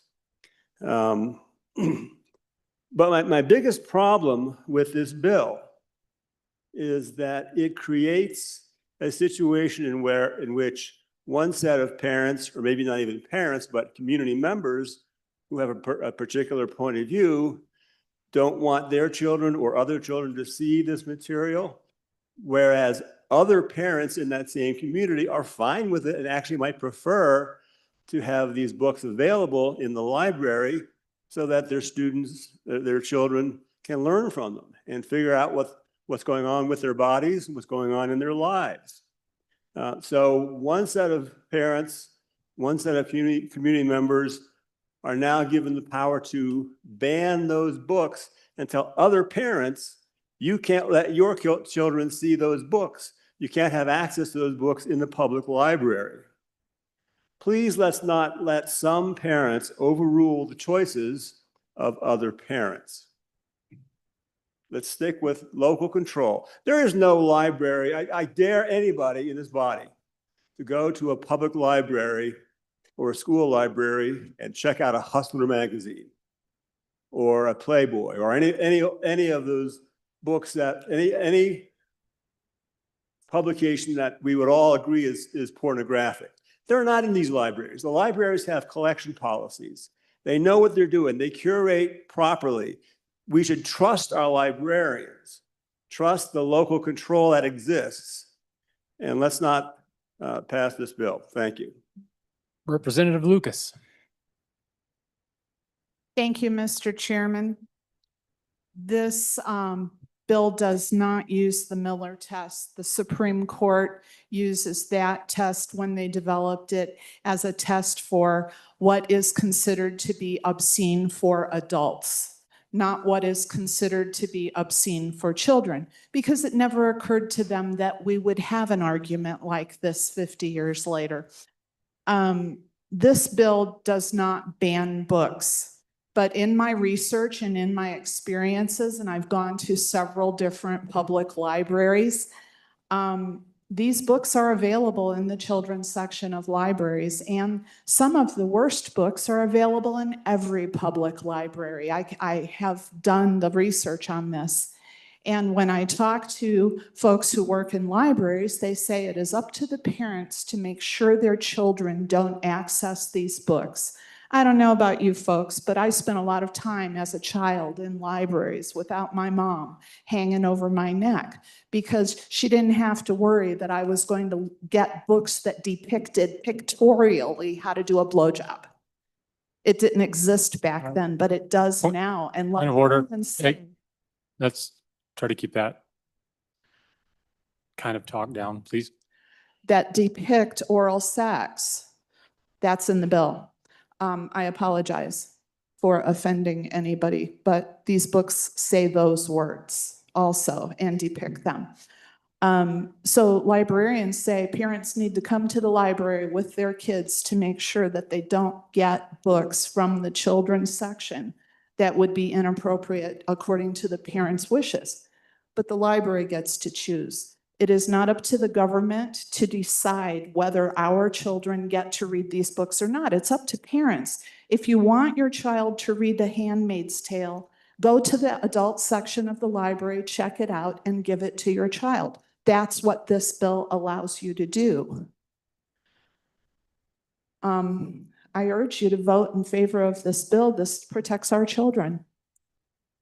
Representative Webb. Thank you, Mr. Chairman. I support this bill. Let's trust the parent. The parent has the responsibility to teach their children and to expose their children to things at times when they feel that it is appropriate. They can check any of these books out anytime they want and give them to whatever age child of theirs that they want. I stand in support of this bill. Representative Jarvis. Thank you, Mr. Chair. So now that we're kind of off that amendment when we're looking at this bill as a whole, I want to share a story with you guys about the county that's #1 in my heart. I was previously the director that oversaw 28 libraries in our school district. And what I can tell you is if our librarians came across a book in the elementary level, because this doesn't necessarily address that. And we did a sexually explicit images definition. And then I had every single one of my librarians start going page by page through all of the books. And we pulled everything that we found that was not appropriate and needed to be moved. And it moved like this, like we found nothing in the elementary schools. But if the elementary schools found something inappropriate, we took a look at it to see if it really just belonged in middle school. Like what was it that was inappropriate about that book? But it was a group decision. It wasn't an individual human being decision because at no point did we ever ask a single human being to make that decision for everybody. We had a select committee that represented various people within our community, very conservative, not so much, but everybody. So we brought everybody to the table to kind of go through that reconsideration process in that committee. And then we would move books up to the middle school level. And some of our middle schools were previously 7th through 9th grade. And so when we started going through the middle school books, we found a lot of books that really truly just belonged in the high school, that were 9th grade books that needed to kind of be moved back up to where they were supposed to go. So we did that. We also spent 1.5 years creating an opt-in and opt-out process and system. And in this, we worked diligently to make all of our systems talk so that if a parent wanted to opt out, they literally just got in, they could do it at midnight. They could get in and say, I don't want my kid to read about dogs anymore. And within 24 hours, our system to that kid, to that library would ding if the kid went to check out a book. It notified the librarian immediately to tell them, you know what, parent has requested this. So it honored that whole process. But the opt-in process was where when we found books that were just like what this bill is aiming to do, that truly belonged in an adult section. And so it wasn't just addressing sexually explicit images, or it was content. If there was a book that went through the reconsideration and it truly belonged with 18 and over, they could do that. But in that process, parents also had the option to opt in. So a parent could hit a little button that said, my kid can read anything they want and I don't want to censor them. So it honored that parental right, and it provided all of the parents to be able to to make those decisions for their own children. And I caution this because it treads in between that taking away those parental rights and not. But I can tell you something, that through that process, 1,300 students in Natrona County School District, in that district that I is #1 in my heart, sorry. 30 students opted out. And that was 13 families. And 2 of those were, I don't want my kid to check out books anymore because I don't want to pay for the overdraft or the overdue fees. 1,900 parents opted in to my kid can read anything that they want. And 800 of them were elementary kids.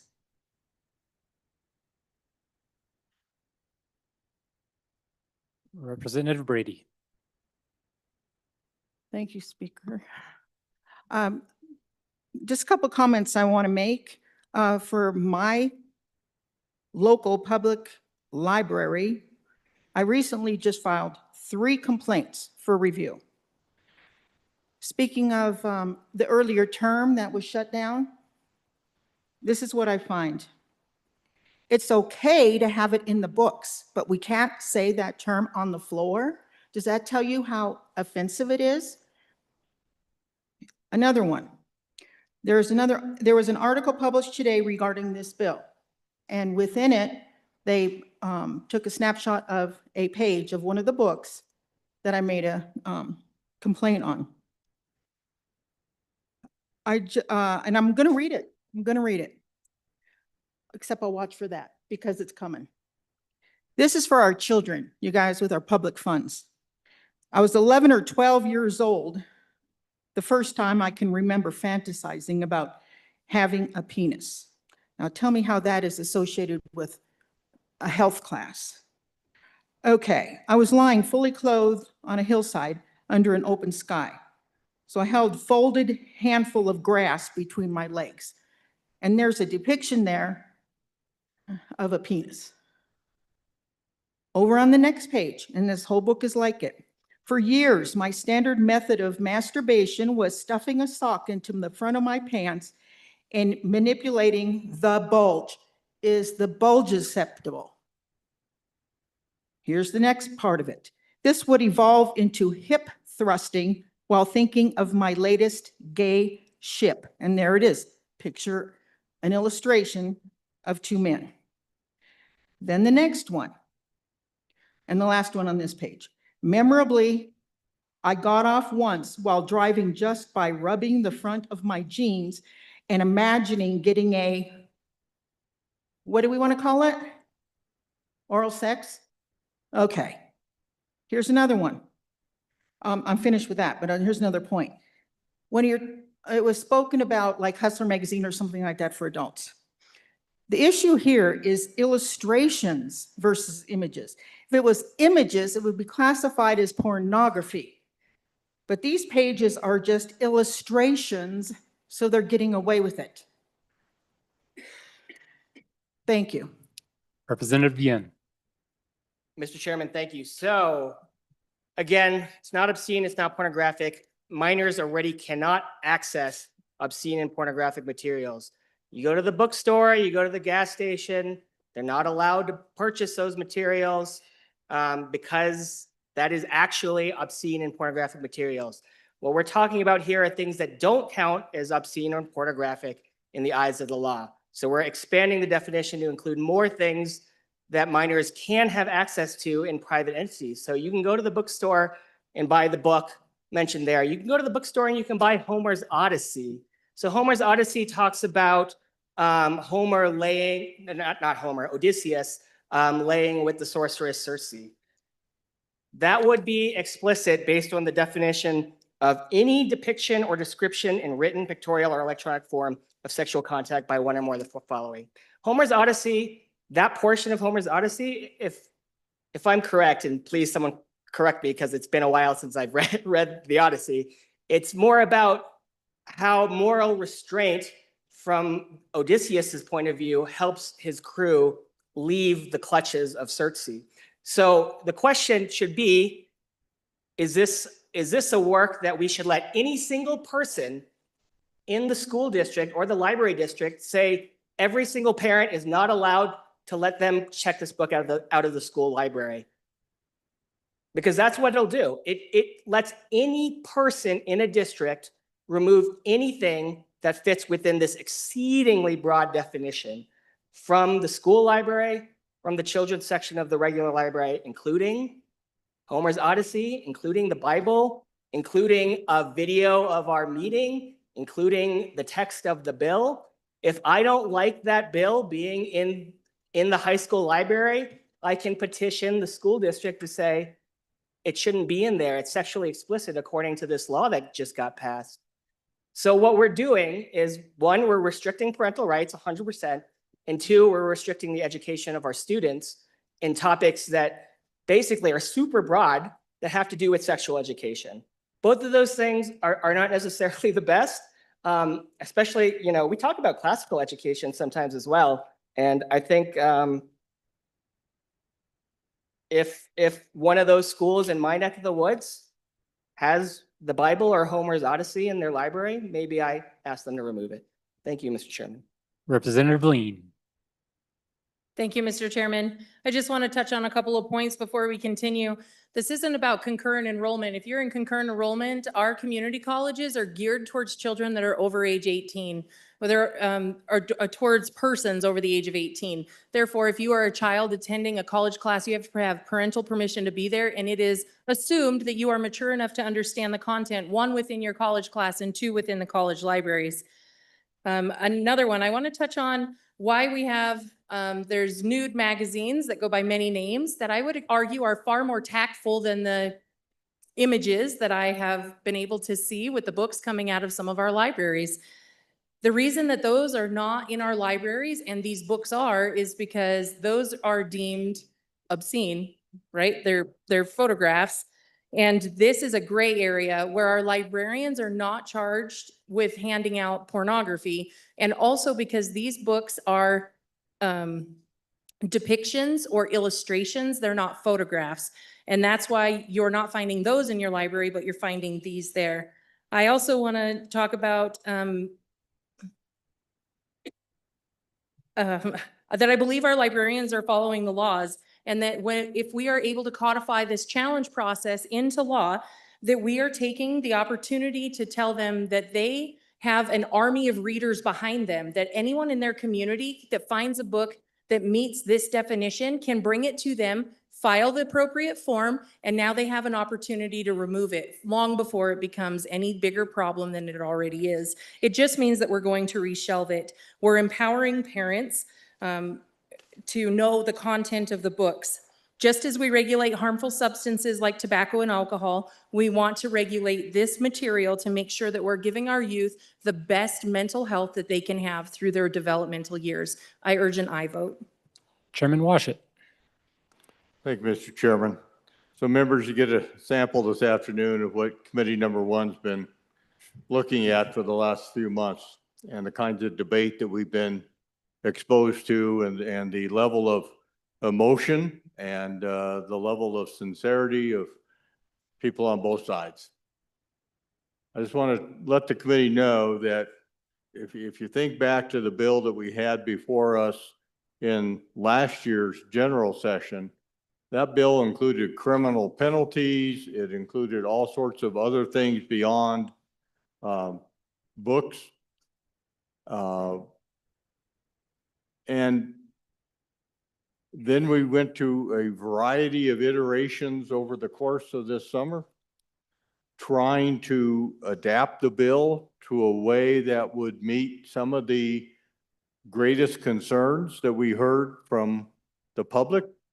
We have received hundreds of emails, for example, about a $50,000 civil penalty that was in one of the early iterations. That's gone. We heard lots of concerns about what librarian knows what's on every page of every book and every collection. So we put in the challenge process.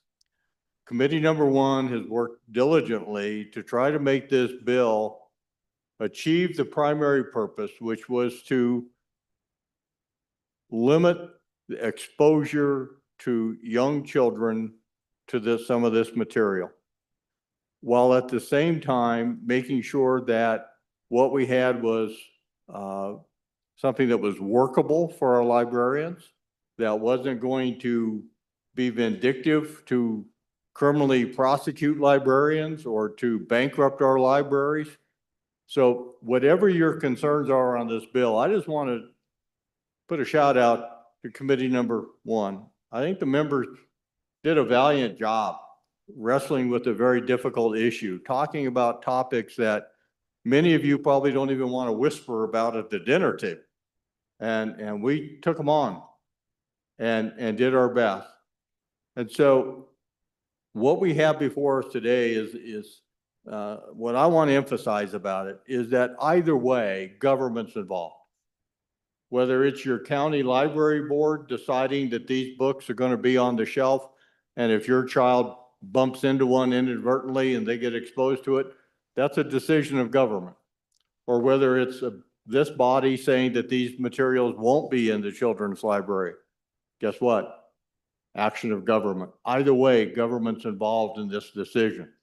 When we met with librarian at my county library, said we can move these materials to the adult section, but young teens are still going to have access to them.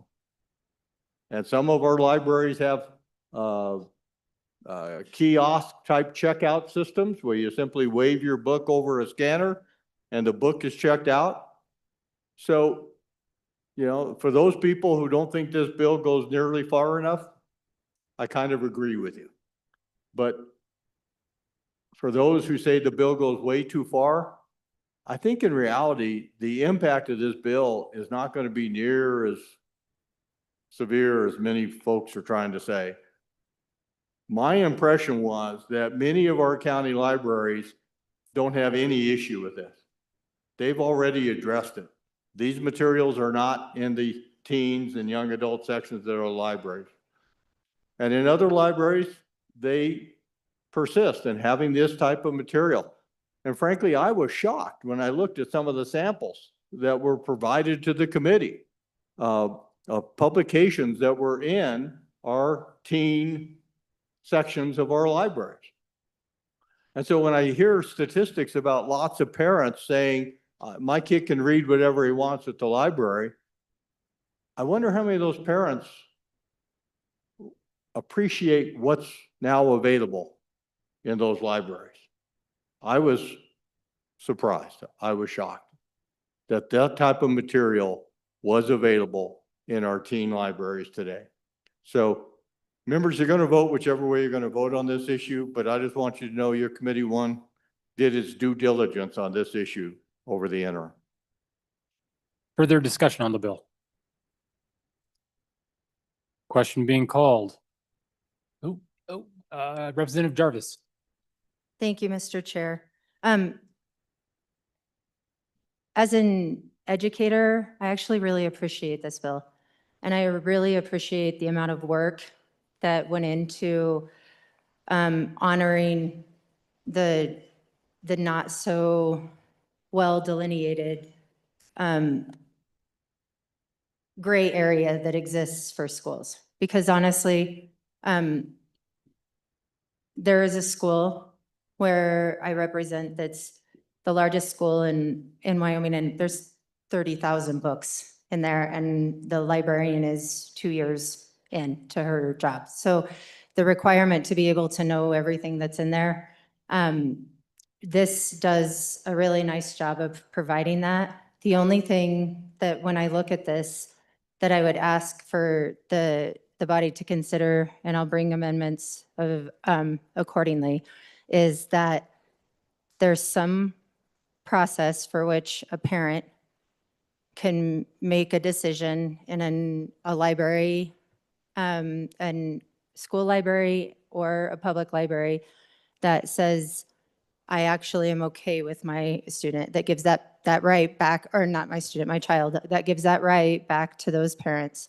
And then I also ask that we be really mindful that we put somewhere in this that the committee, when they create these processes, that it has to be a committee.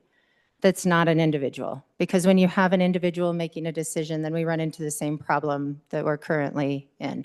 And so I just want to speak to that and ask the body if we're headed down that direction. There's two components that are really key to this. And then, or I'll just bring it in the amendment. Thank you. Representative Williams. Thank you, Mr. Chairman. I have opportunity every Saturday to go home, have a meeting at 8 o'clock in the morning in county number 7 and 11 o'clock in the morning in county 14 and 4 o'clock in the afternoon in county 21. And in 2 of those meetings, day before yesterday, this issue was brought up. Multiple people thanked me for voting against this bill. I've had many conversations with my local libraries, and I have a few. When I ask them how they deal with this issue, they all deal with it a little differently, but they all deal with it very effectively. I'd just like to say thank you to the chairman of committee number 1 for his explanation. And I appreciate that. I'm going to vote yes on this bill. Not for the folks at home, because they thank me for voting no, but for all of you in this state where this is an issue. It's not an issue in my neck of the woods.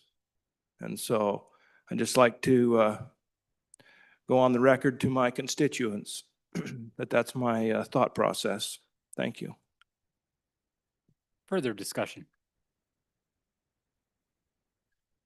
Question being called. All those in favor of Chairman Washet's motion that when the committee of the whole rises to report, it does so with the recommendation that House Bill 10 do pass. All those in favor say aye. Opposed, no. House Bill 10 has passed the committee of the whole. The next bill for our consideration is House Bill 17. The reading clerk will read the bill. House Bill 17, sponsored by Blockchain. Select Committee on Blockchain and Emerging Technologies, an act relating to the legislature. Mr. Speaker, your committee number 6, Travel, Recreation, Wildlife, and Cultural Resources, to whom is referred House Bill 17, Select Committee on Blockchain and Emerging Technologies, respectfully report same back to the House with the recommendation to pass with the following amendments. Ayes. Representatives Byron, Campbell, Connolly, Harshman, Jarvis, Provenza, Thayer, Wharf. Excused, Representative Storer. Representative Byron, Chairman. You've heard the reading of the bill. What is your pleasure, Chairman Byron? Thank you, Mr. Chairman. I move that when the committee of the whole rises to report, it do so with the recommendation that Bill number 17 do pass, and I further move the adoption of the standing committee amendments. And with the explanation of those will be myself. Body, this bill came to House TRW, and we, after a short discussion, as a committee decided to reinstate language on page 2, beginning on line 18. And that language reads, unless the legislation relates to Title 13 of the Wyoming statutes, in which case the legislation shall be recommended to the Joint Minerals Business and Economic Development Interim Committee for consideration. And I respectfully ask for an aye vote on that. It gives it a home committee to work from. And with that, I'm sure there'll be some discussion. Discussion on the amendment. Question, Representative Singh. Thank you, Mr. Chairman. I would respectfully ask for a no vote on the standing committee amendment. So what this, and as we go further and explain what the bill does, if you look on page 2, starting at line 17, it strikes the what was previously in the bill is that the language blockchain, financial technology, and digital innovation in Wyoming, unless the legislation relates to Title 13 of Wyoming statutes, in which case the legislation shall be recommended to the Joint Minerals, Business and Economic Development Interim Committee for consideration. The reason why I would suggest a no vote on this is that this is the only select committee that's held to this standard for any type of legislation at all. And so this is a barrier to the legislation that we would like to suggest for the benefit of the state. I mean, we heard earlier as to what type of opportunities this type of legislation could present. And so, and this is an unequal standard that's being placed upon this select committee specifically. And so I would respectfully ask for a no vote on the standing committee amendment. Representative Yin. Mr. Chairman, thank you. So members, this language that's being deleted and then reinserted by the standing committee amendment was language put in from a good country lawyer who owns a sugar company. When he was in the legislature, he was the chairman of this committee. And when he was the chairman of this committee, not the blockchain committee, but the minerals committee, which is the Joint Minerals Committee, the House Minerals Committee, he didn't want something to come out of his purview, essentially. What we've learned over the time since we've put this language in is that we'll do stuff in Title 13 anyways, and sometimes there won't be a joint minerals meeting to be able to present the bill to joint minerals. And so what will happen is that instead of presenting a select blockchain bill to joint minerals, Every member on the blockchain committee just co-sponsors a personal bill, and then we bring it in front of the legislature anyways. And then it'll go through joint House Minerals during the session, which is how we would normally do it altogether. All of that to say, it is the prerogative of the legislature to decide whether we want to send Title 13 bills over there continuously, but what would likely happen again is if there isn't a Minerals Committee, Minerals Committee meeting after the action from the Select Blockchain Committee meeting, it probably will just become a personal bill anyways. Thank you, Mr. Chairman. Representative Campbell. Thank you, Mr. Chair. The reason this amendment is important, because originally language that was pulled out of the bill, changing the name of the committee, removed this part about Title 13, which is specific to our bankers and our banking and the regulations that fall under that. So we need to put that back in the bill so that anything that comes through under Title 13 that relates to banking, finances, the banking industry, banking regulation and oversight needs to come out of this committee and back to bankers. So that's why that has to be in there, because it's specific to banking regulation. And we heard testimony from them in committee. That's why we need to put it back in. Representative Larson. Thank you, Mr. Chairman. And there is a little precedent for this, having this language in the bill.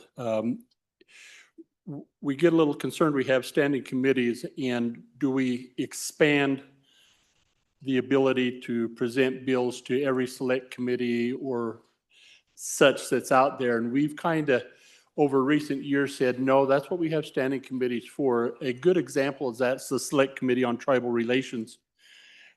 And if you've ever served on that committee, they cover every subject on the horizon. And when they pass a bill that goes through that select committee, it then needs to go back to the standing committee that generally deals with that subject. Could be minerals, could be labor and health, could be judicial, could be corporations. And so this isn't a unique request. And then we have, it's not unusual for us in our select committees or our subcommittees always then to report back to a standing committee. So just a little history on why we do that. Representative Lawley. Thank you. Again, Mr. Chairman, I would say the same thing, that we do have, many of the select committees do report to a committee. They are under committee. And since I've been in the legislature, blockchain has been under minerals. And I'm sure this year it might have been difficult to get their information in before the last minerals meeting because we didn't have a third minerals meeting. But typically they happen and we hear them. And again, I would just say that's given a way to operate. And the last speaker actually gave a good explanation for it, because a select committee is different than a standing committee. And even select waters bills all go through ag. And so, and I think that's a good process. So I don't think putting yourself outside of that process is a good idea. So I do support this amendment. Further discussion on the amendment? Question being called. All those in favor of standing committee amendment number 1, say aye. Opposed, no. Chair's in doubt. All those in favor, please stand and stay still.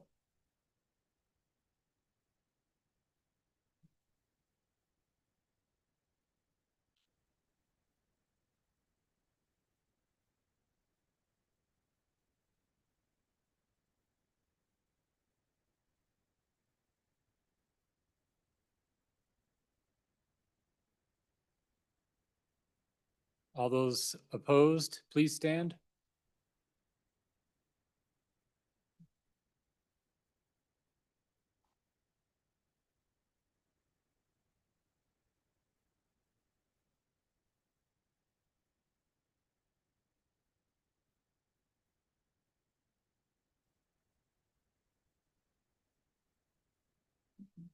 The count is more than 17 against. So the standing committee amendment number 1 has not been adopted. We're back on the bill.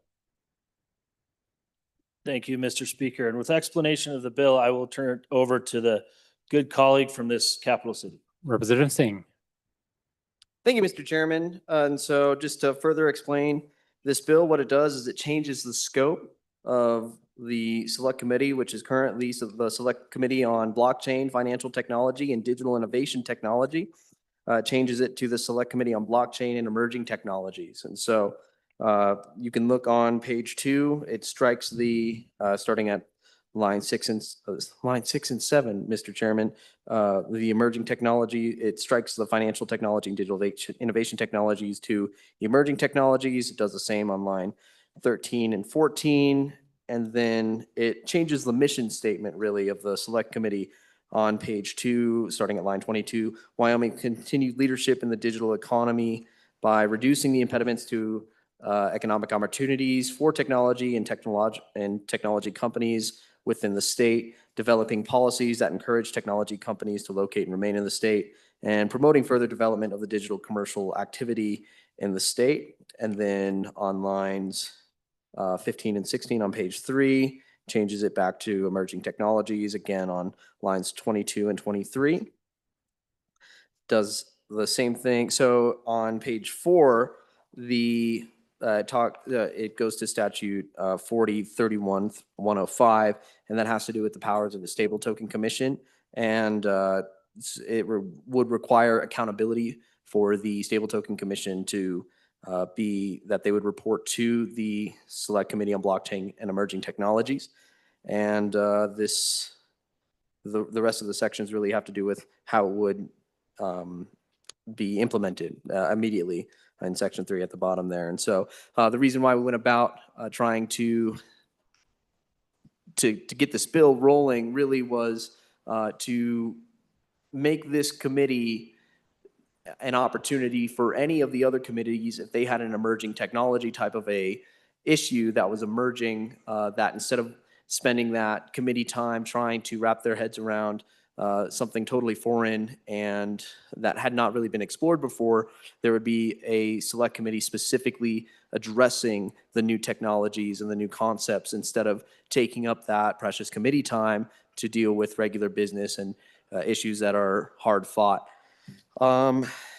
It also creates the opportunity when it comes to each of these new technologies that would come around, that the public would have the opportunity to weigh in specifically on that topic. And so this, in my opinion, this bill creates accountability, transparency, and increases efficiency for the state of Wyoming. And so I would ask for your support.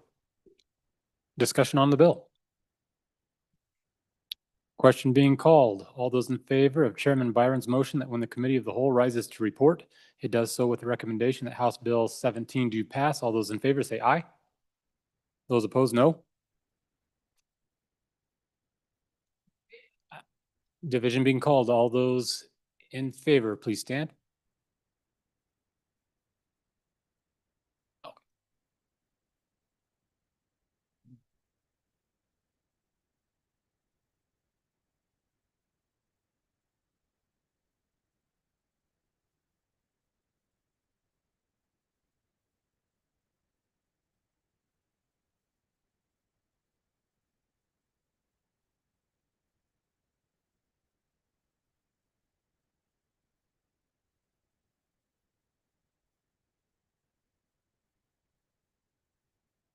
All those opposed, please stand.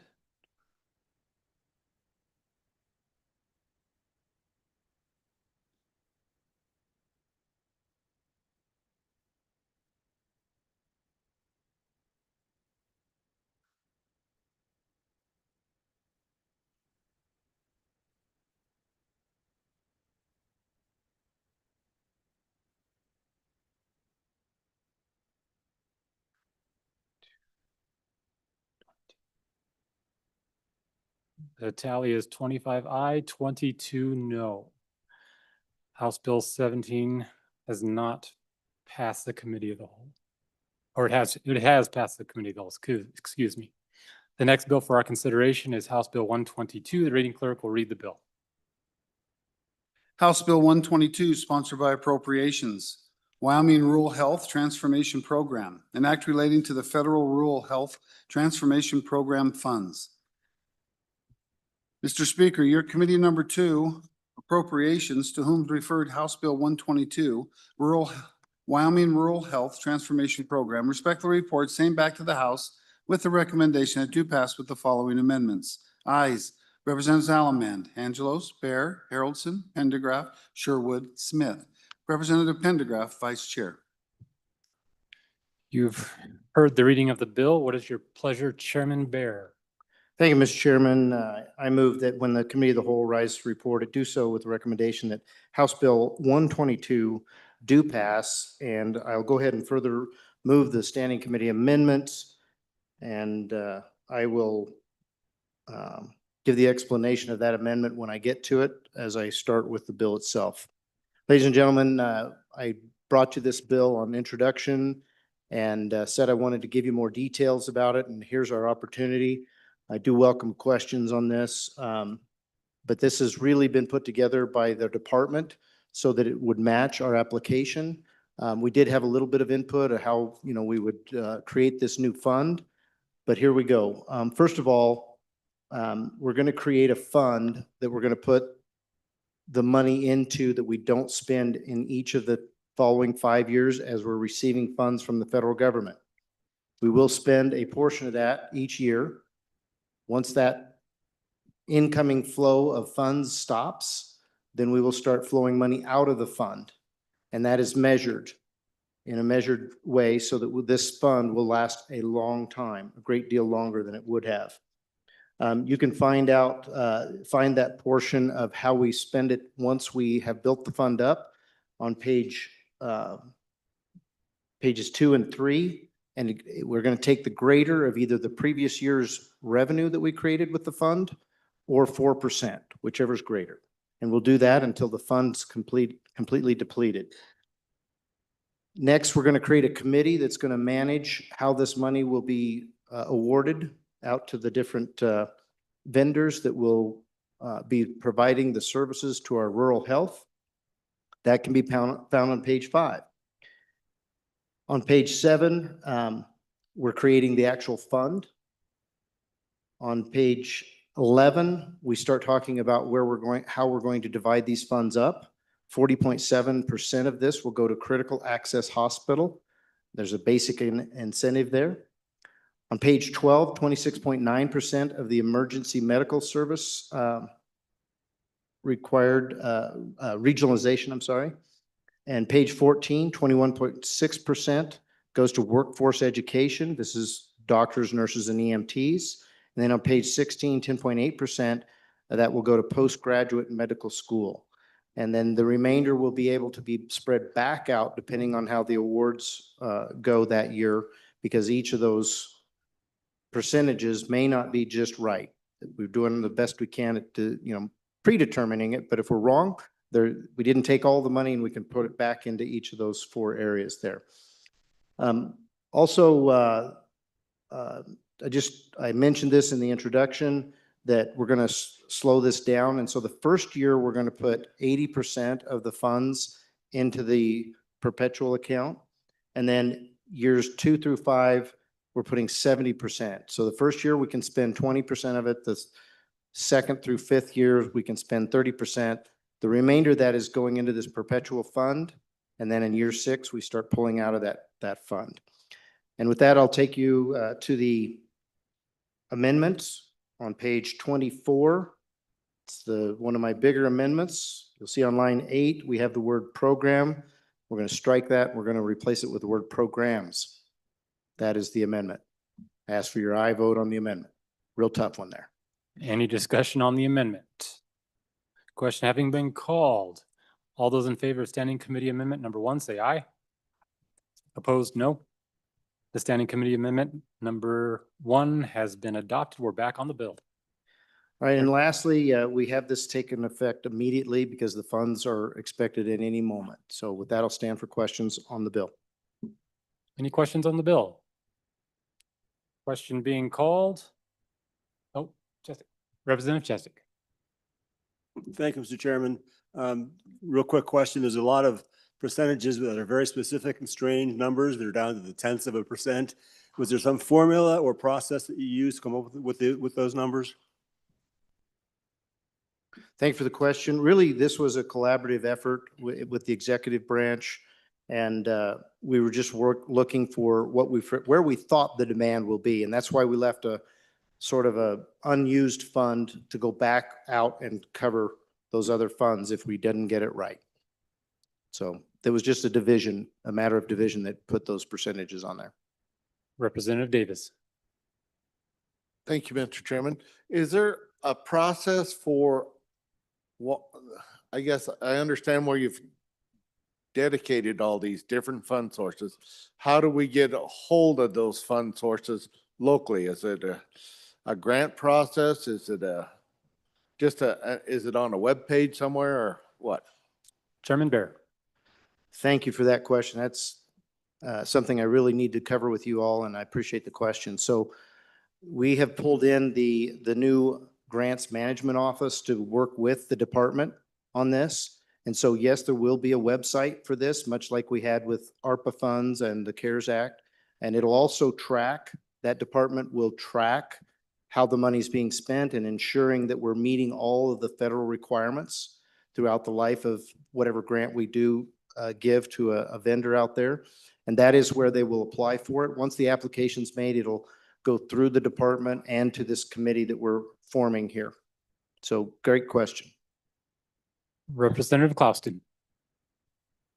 Thank you, Mr. Chair.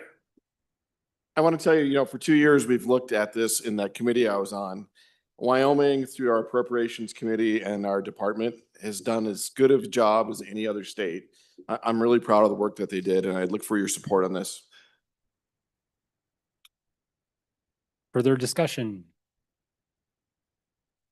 Question being called. All those in favor of Chairman Bear's motion that when the committee of the whole rises to report, it does so with the recommendation that House Bill 122 do pass. All those in favor say aye.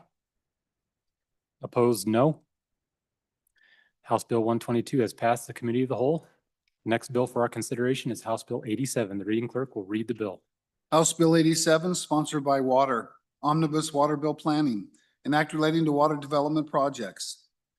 Mr. Speaker, your committee number 5, Agriculture, State and Public Lands and Water Resources, to whom is referred House Bill 87, Omnibus Water Bill Planning, respectfully report same back to the House with a recommendation that it do pass.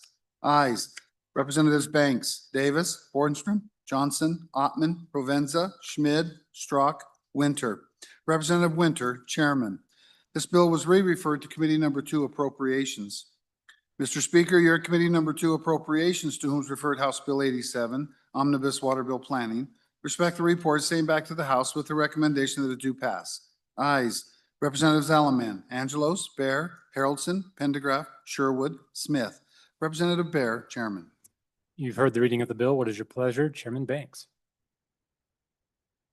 Thank you, Mr. Chairman. I move that when the committee of the whole rises to report, it do so with the recommendation that House Bill 87 do pass, and I will explain the bill. So, body, this is the first of the 2 omnibus water bills that this body will see during this session. We start with the planning portion of the water projects, and the body across the hall will start with the construction portion. So what you'll see in this bill is projects throughout all of your districts, most likely. Projects dealing with water, coming from the 3 different water accounts that we do have.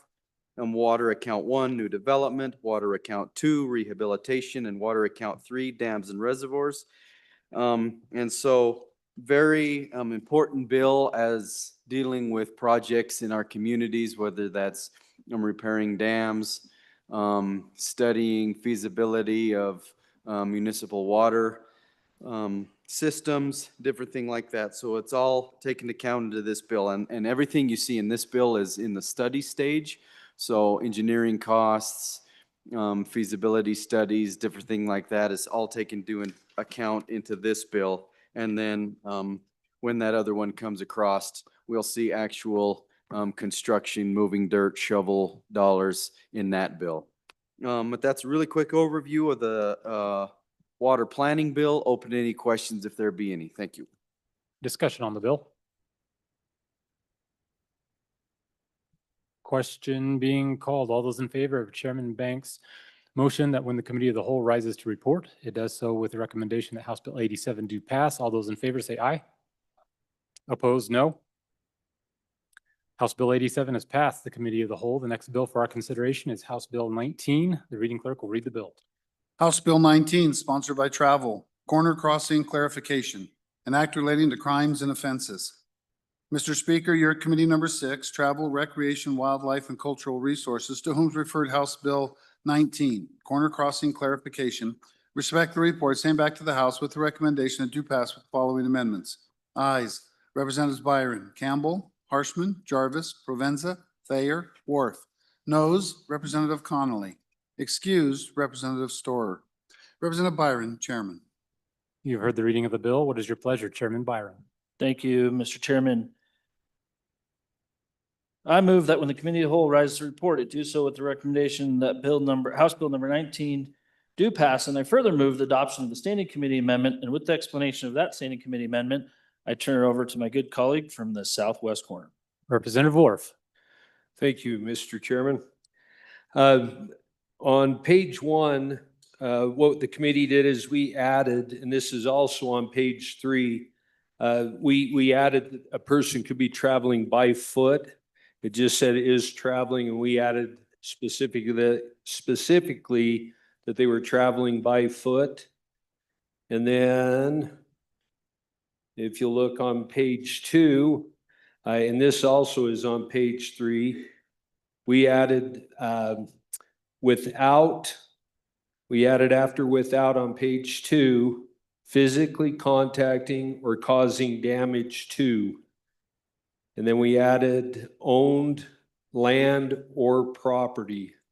So those are the changes that we made. Like I said, they're also repeated on page 3, line 6, and page 3, line 12 and 13. So we felt like that cleaned up the bill a little bit, made things a little bit more precise, and added clarity. So with that, I'd urge an aye vote from the body. Thanks. Discussion on the amendment. Question being called. All those in favor of standing committee amendment number 1 say aye. Opposed, no. The standing committee amendment number 1 has been adopted. We're back on the bill. Thank you, Mr. Chairman.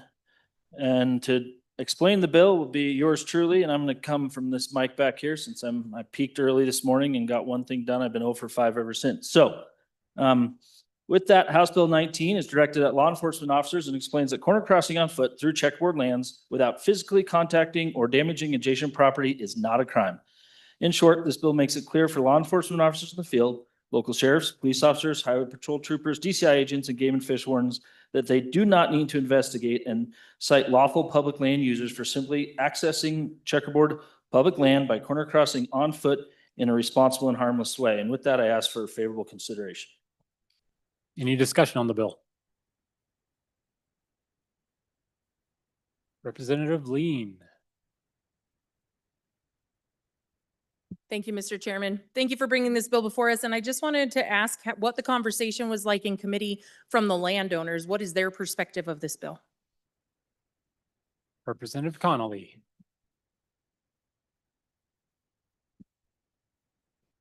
Thank you. That's one of the reasons that I voted no in the committee is because of my landowners. In my district, they have some really big concerns about this bill. We understand that the court case confirmed that corner crossing is legal on federal land. This bill adds local government land and state land.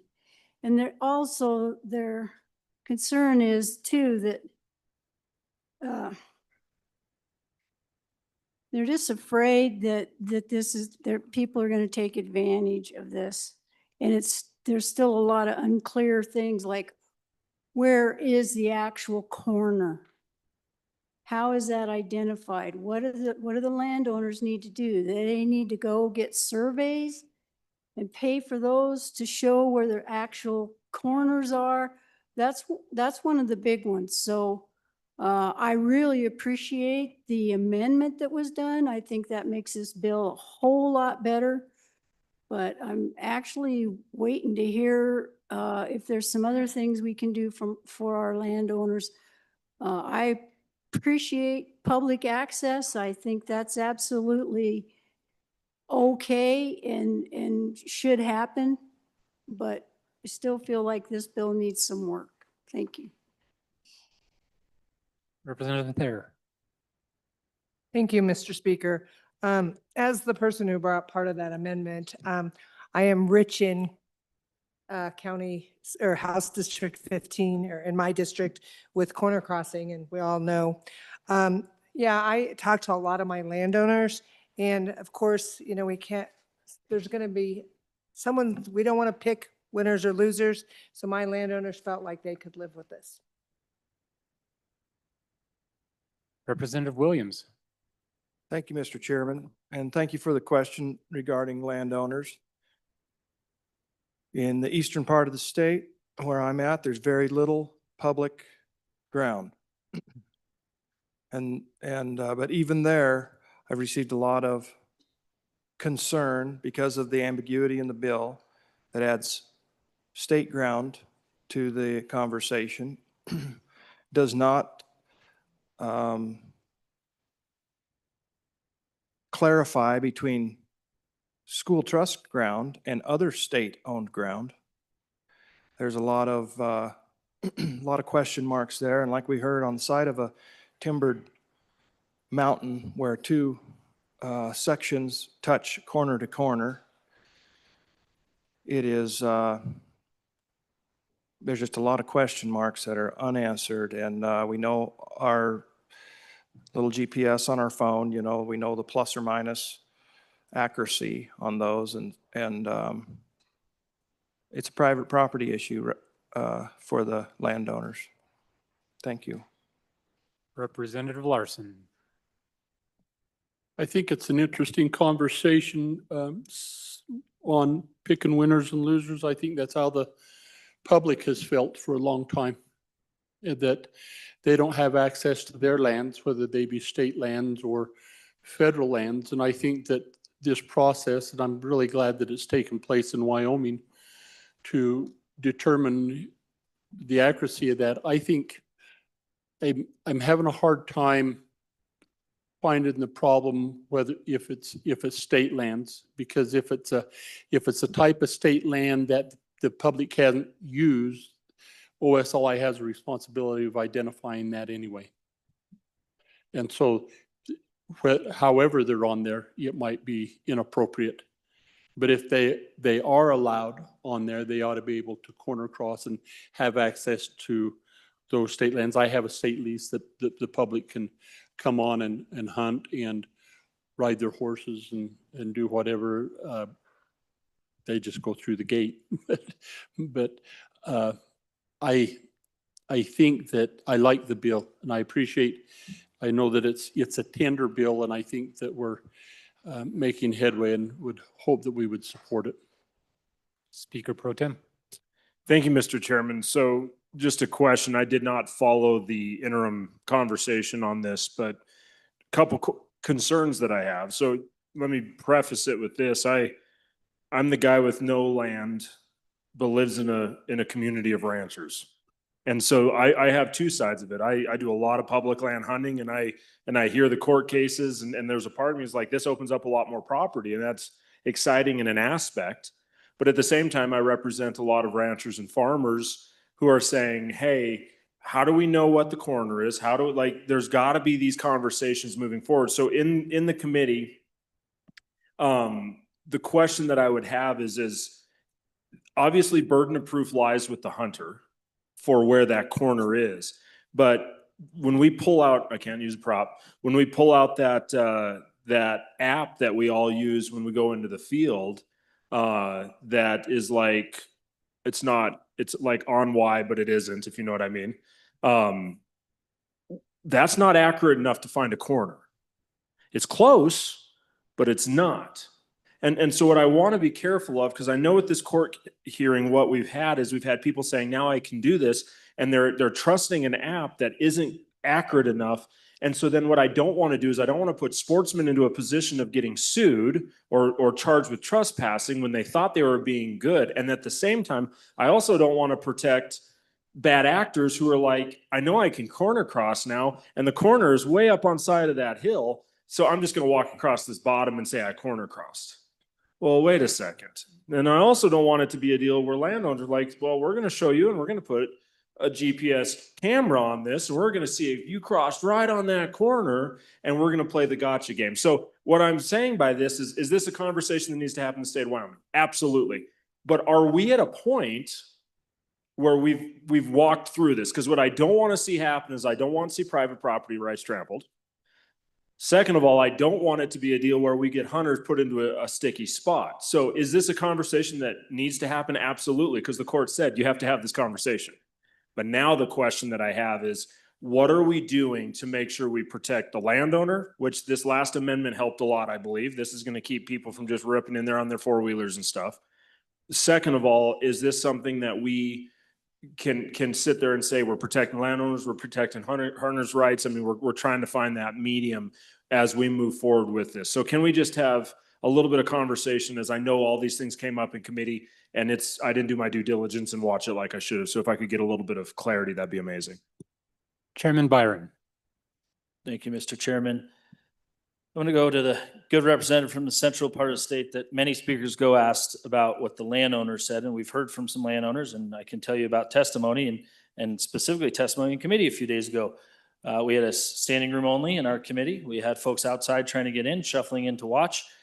We had about, probably 50 folks that were speaking in favor of the bill and a few that raised some concerns, but certainly appreciated the amendment that has been brought and passed. So with that, to the good previous speaker, folks, we need to understand that monuments are a finite point, just like a boundary. So if I'm hunting on the edge of a Forest Service parcel that's on the edge of a ranch, I need to know as the sportsman where that boundary is. That is no different than this. That boundary is not usually in the ground. It sometimes has a fence that's accurate or not. Sometimes there's a few signs, maybe there's not. But the onus lies on the sportsman to know where the boundary is and make that decision to do that. Whether or not the landowner would like to protect it with some sort of security device is on that landowner. But the sportsman is responsible in all hunting aspects and all recreating, whether or not they're going out for a hike in these areas, they're going for a picnic, or they're going hunting. They need to know where these are. No different than they know where the boundary of your ranch is versus where a piece of public ground is. So I hope that helps clarify that. That came up a lot in committee throughout the interim. And there was a lot of discussions in the interim about devices that were previously alluded to. Folks, we can't trust those. We should all know that. I hope you know that. And monuments are finite points that some exist and some do not. And we had testimony in committee from folks that were in favor of this that are also surveyors in this state that acknowledge it. Now, it's impossible to go mark every single corner. Some were marked, we were told, with dinosaur bones, rocks, trees that are gone. But ultimately, it is on the responsibility of the sports person to know where that corner is, no different than today when I'm hunting the boundary of a ranch to know where that boundary is. So, throughout the interim, to try to squeeze it all in to the good former speaker, it was generally very positive. We worked this bill very hard. It's a tight bill. The amendment helps it extremely well, and it makes it, I think, very, very favorable for those involved. And I encourage an aye vote. Representative Campbell. Thank you, Mr. Chairman. Would strongly encourage an aye vote for a couple of reasons. One, if you look on page 2, line 5, four very important words, is authorized to have access. So whether it's state, federal, private property, the sportsman is authorized to have access. So that's very important language that is included in this. They have to have permission to access, which is with some of the state lands. don't have permission to access. The second biggest part of this, I think, why this is important and needs to move forward is the focus of this legislation is on those that are accessing public lands and states that when all of these criteria are met, they're on foot, they cross at the corner, they have access to, all of these criteria are met, then they will not be charged with criminal trespass. That's the clarity the court was asking for, and that's what this bill provides. When all of these conditions are met, they will not be charged with criminal trespass. And that alleviates a significant burden on our law enforcement out in the field because we've got people that are doing it right. Now there's clarity. Those people that do it right and follow all of these criteria, we don't need to invest valuable law enforcement time and energy pursuing criminal trespass charges. They will no longer be charged with criminal trespass. It's not a private property issue bill. It's those that have access will no longer be charged with criminal trespass. So please vote yes. We can talk amendments, second and third. Representative Element. Thank you, Mr. Speaker. This is a very tough issue. And it is one that will come to where corner crossing is legal. I don't think this bill is ready. I don't think this is prime time yet.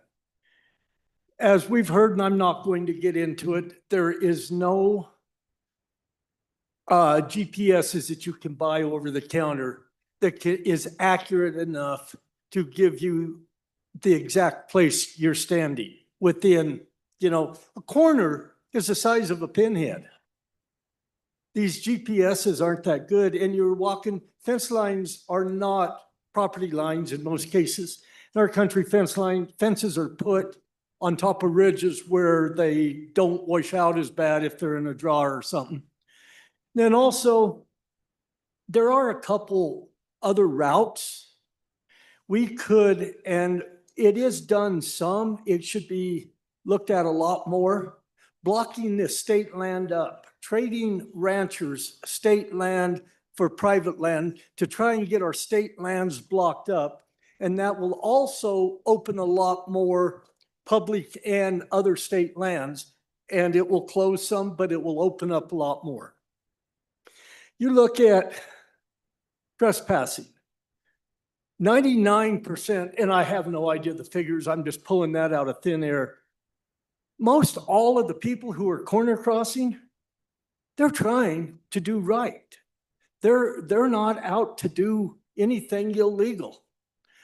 But there is a small percent that are, and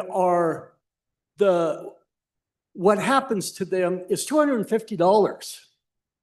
And to go and get a trophy elk for $250 because you took the chance of trespassing, many people are doing that today. These are the guys that we need to take care of. And once we do that, these ranchers will be a whole lot easier to talk to and deal with on the corner crossing. And like I said, the corner where two sections or two pieces of property meet is actually the size of the pinhead. Tell me, how in the world are you going to shoot an elk and get it across the top of that pinhead, carrying him out without trespassing? Thank you. Representative Worf.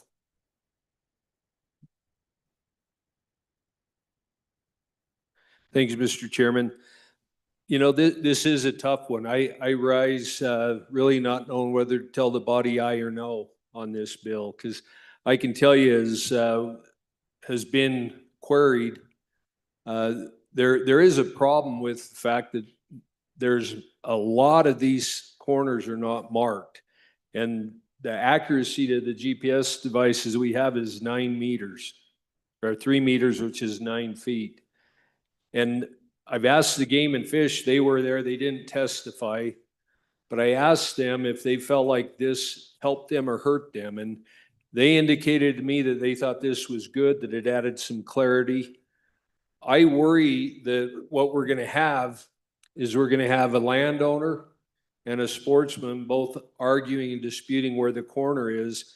and the game warden is going to be called upon to show up and be the referee.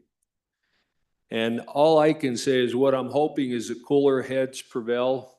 I'm hoping that we can identify areas in this state where we have tracts of public land that are currently being denied access that should have access. If we can do corner to corner crossing. That's going to require that sections are marked. But I think we're capable of finding a solution. It's always been said, don't let good be the enemy of perfect. And I do think that, yeah, the bill's not perfect. It's good. And I think we can all think back to stories we've heard where the sportsman was at fault. We can think back to stories where the landowner was inappropriate, how they posted the land. I think we just got to come together and figure out how to make it work. And I hope that we can, do that. I hope that's what this does, is it moves us in that direction. I've met landowners, and they weren't Wyoming landowners. They were absentee landowners that were strategically buying up property that allowed them to block access. And I met those individuals before I ever moved to this state, and they ridiculed me for supporting a program in the state to kind of our south and west. And I can tell you that, I do believe that is an inappropriate action by private landowners. I don't think it was ever designed or intended to be able to buy up public or private land to strategically block public land. And those are the people I don't like.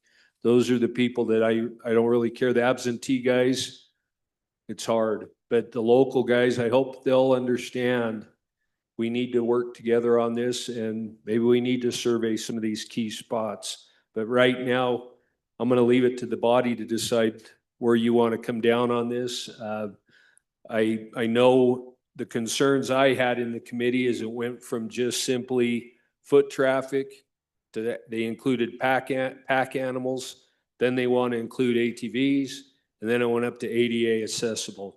And I can tell you that to me is the problem. That happened in one hearing. We went from just simply adding foot traffic to going all the way to where we can allow people that are ADA accessible. And so it is, to me, problematic, but don't let perfect be the enemy of good. We gotta consider this, but vote your conscience. Thank you. Representative Provenza. Thank you, Mr. Chairman. All of the questions that are brought up today are already in place because the 10th made a decision. This bill doesn't do anything to expand or take away, particularly with the amendments. So with the amendments, it's narrow to by foot. So something that I've heard from several landowners is that since the 10th decision, we've had folks that are corner crossing through ATV. They are misinterpreting what the court decided. And this is our opportunity as Wyoming to say, this is the parameters that we want to put in place. It's saying, okay, with the 10th built a skeleton. They decided what it looks like from the 10th decision. But Wyoming gets to put the skin on the animal. And this is us coming in and saying, here are the things that fit within that 10th decision that maybe don't make all of our hunters terribly happy. And they don't make all of our landowners terribly happy. But the reality is it matches what the 10th decision is, because that is the supreme law of the land now. So how are we going to approach this? And this is the most common sense way that we thought we could do that. Is everybody going to skip out of here excited? Probably not. But that's usually how you know that maybe you did something right. So I would just ask, let's reframe. This is already legal. People can corner cross right now. We're dictating what that looks like in this bill. So I would ask for your favorable consideration. Let Wyoming choose. Thank you. Representative Connolly. Thank you. I will commend the committee on all the work they did. And the amendment really did help this bill. I feel like we all know what this floor out here looks like. It's squares, and it's black, and it's white.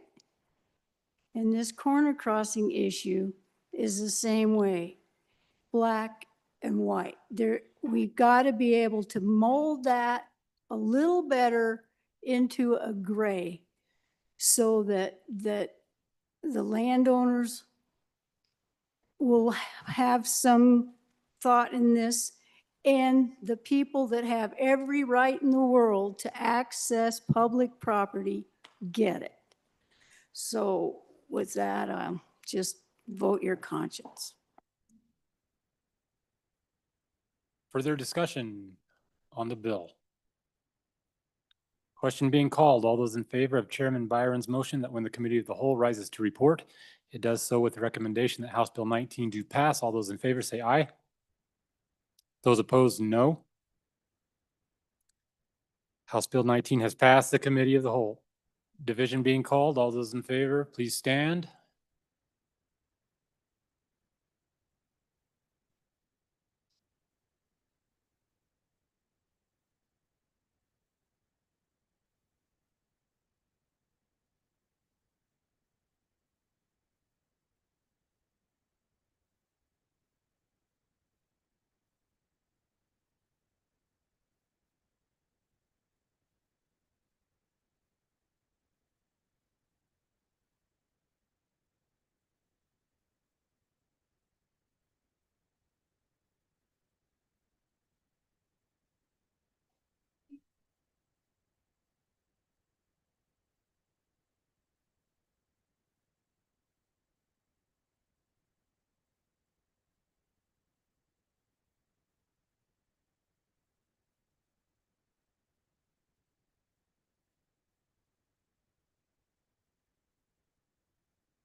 $34.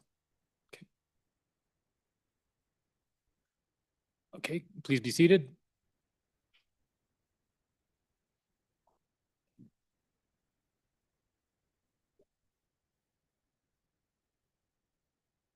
Okay, okay. All those opposed say, please stand.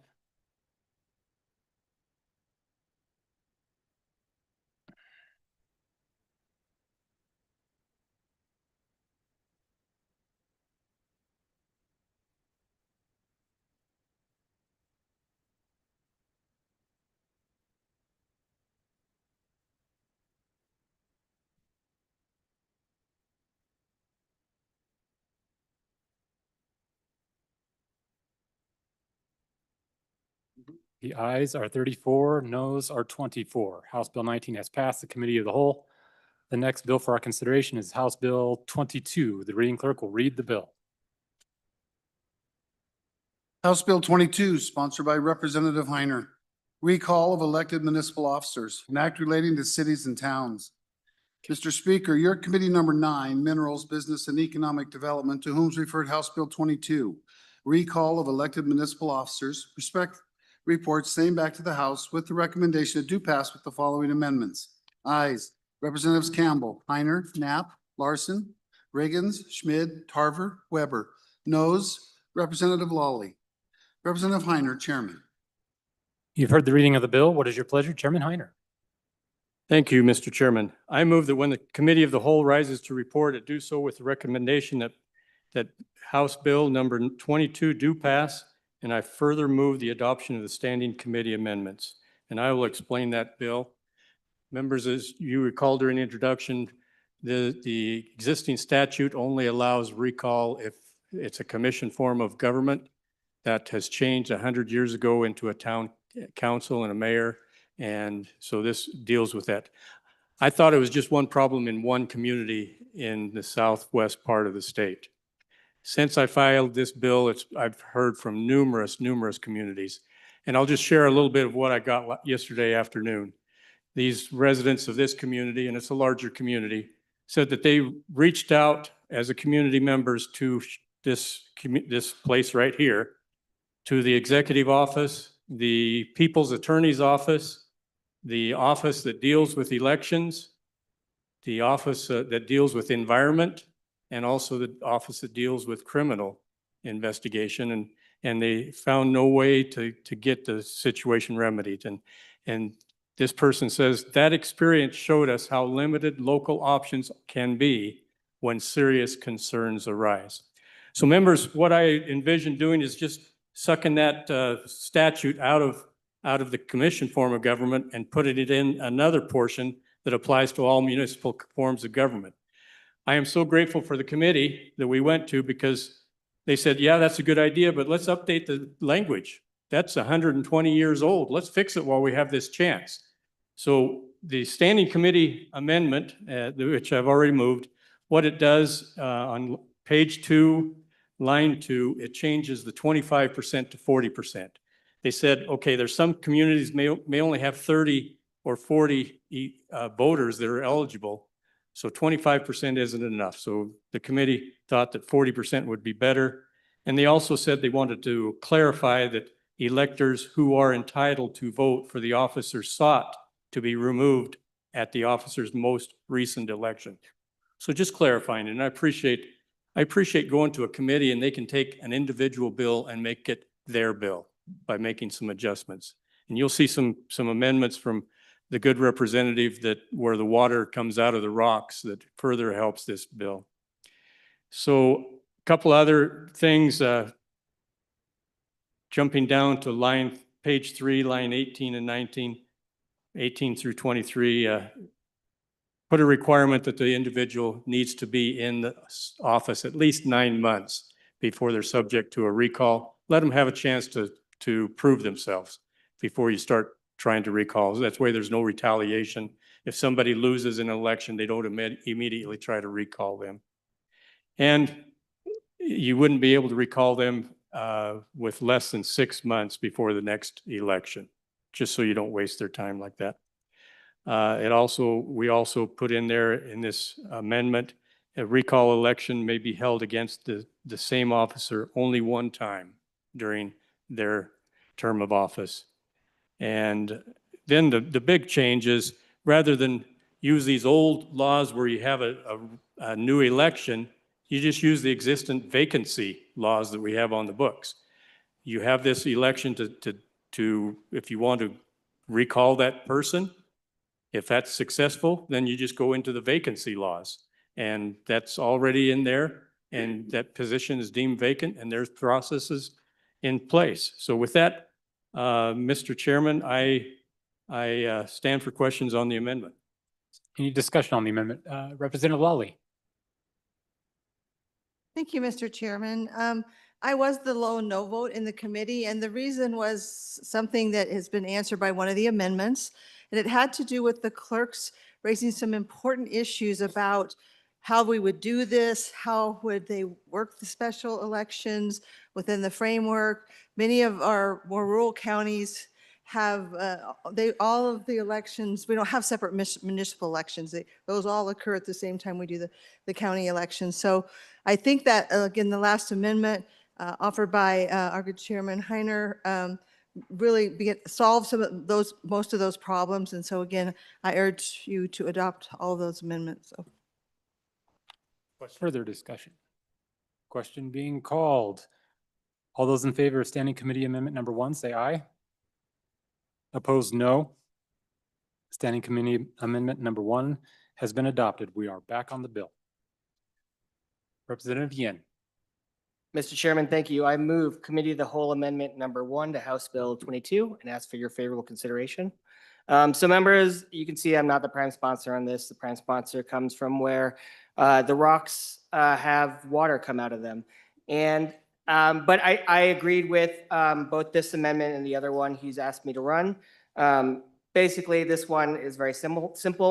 It's not about paying people to collect signatures. If you want to remove someone in a municipal from municipal office, it's got to be grassroots. Shouldn't be a paid campaign. Simple as that. Ask for your favorable consideration. Thank you, Mr. Chairman. Discussion on the amendment. Majority Floor Leader. Thank you, Mr. Chairman. I urge an aye on both of these amendments. Thank you. Further discussion on the amendments? Question having been called, all those in favor of Committee of the Whole Amendment number 1, say aye. Opposed, no. The Committee of the Whole Amendment number 1 has been adopted. We're back on the bill. Representative Yin. Mr. Chairman, thank you. I move Committee of the Whole Amendment number 2 to House Bill 22 and ask for your favorable consideration. Members, this is so each petition only is one at a time. You can get a little bit more confusing when there's multiple people on it. This makes it very clear to people who sign it. It's for a specific person. Ask for your favorable consideration. Thank you, Mr. Chairman. Discussion on the amendment. Question having been called, all those in favor of Committee of the Whole Amendment number 2, say aye. Opposed, no. The Committee of the Whole Amendment number 2 has been adopted. We are back on the bill. Majority Floor Leader. Thank you, Mr. Chairman. I move Committee of the Whole Amendment number 3 to House Bill 22 and ask for your favorable consideration. This is what the good representative from the land of sugar talked about when we were having our committee meetings. The group that deals with the clerks of the counties had some concerns, but they wanted to research it a little bit. So they came back, and because a lot of these towns don't have the ability to conduct their own elections, they need assistance from the clerks in the county.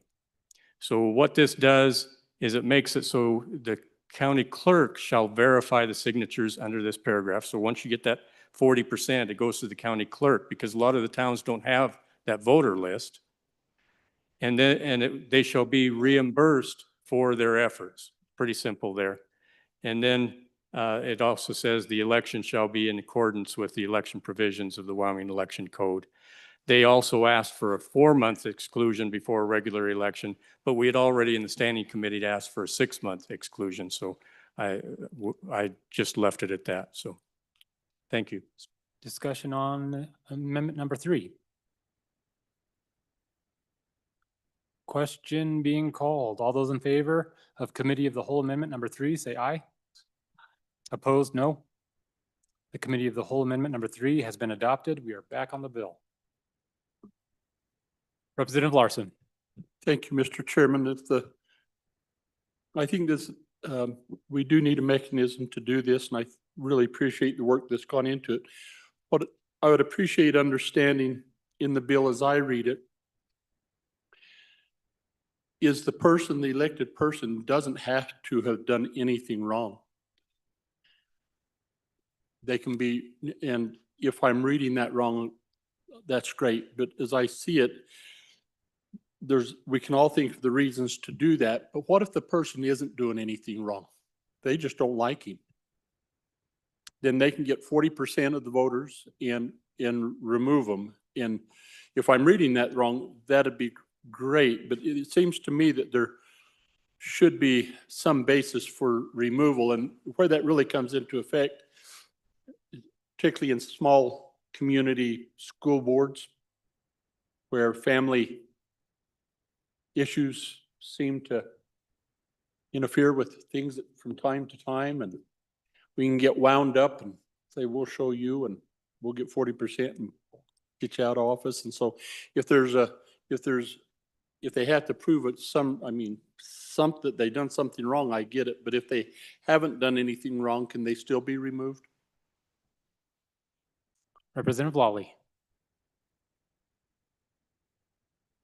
Thank you, Mr. Chairman. I just wanted to clarify that I was a no vote in committee, but with these amendments, I am a yes vote on the bill. Majority Floor Leader. Thank you, Mr. Chairman. In response to that last question from the good representative from the land of the warm winds, on page 2, lines 6 and 7, it says the petition shall contain a general statement of the grounds for removal.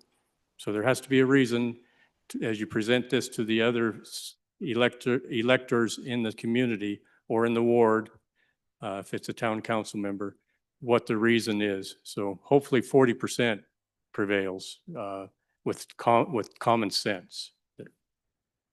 Further discussion on the bill.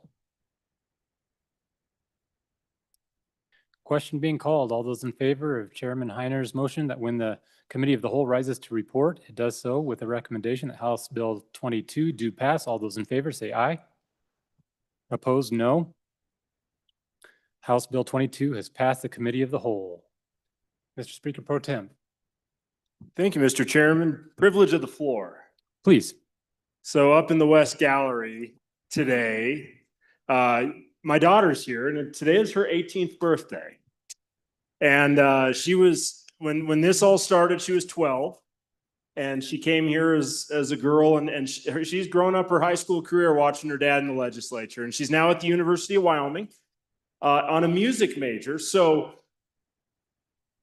as much as I would ask for a song today, I'm actually going to ask if our good Representative Singh could come up and lead us in an appropriate happy birthday. Instead of, never mind, I won't say the other. So thank you very much for coming, Elena, and happy birthday.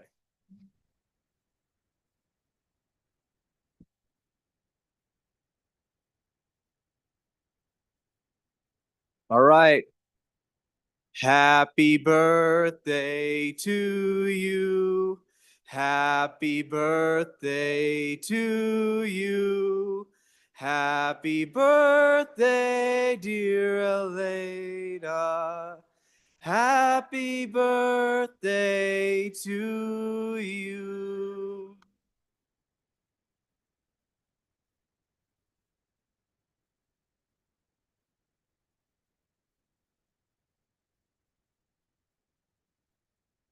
Okay. Come back. The next bill for our consideration is House Bill 23. The reading clerk will read the bill.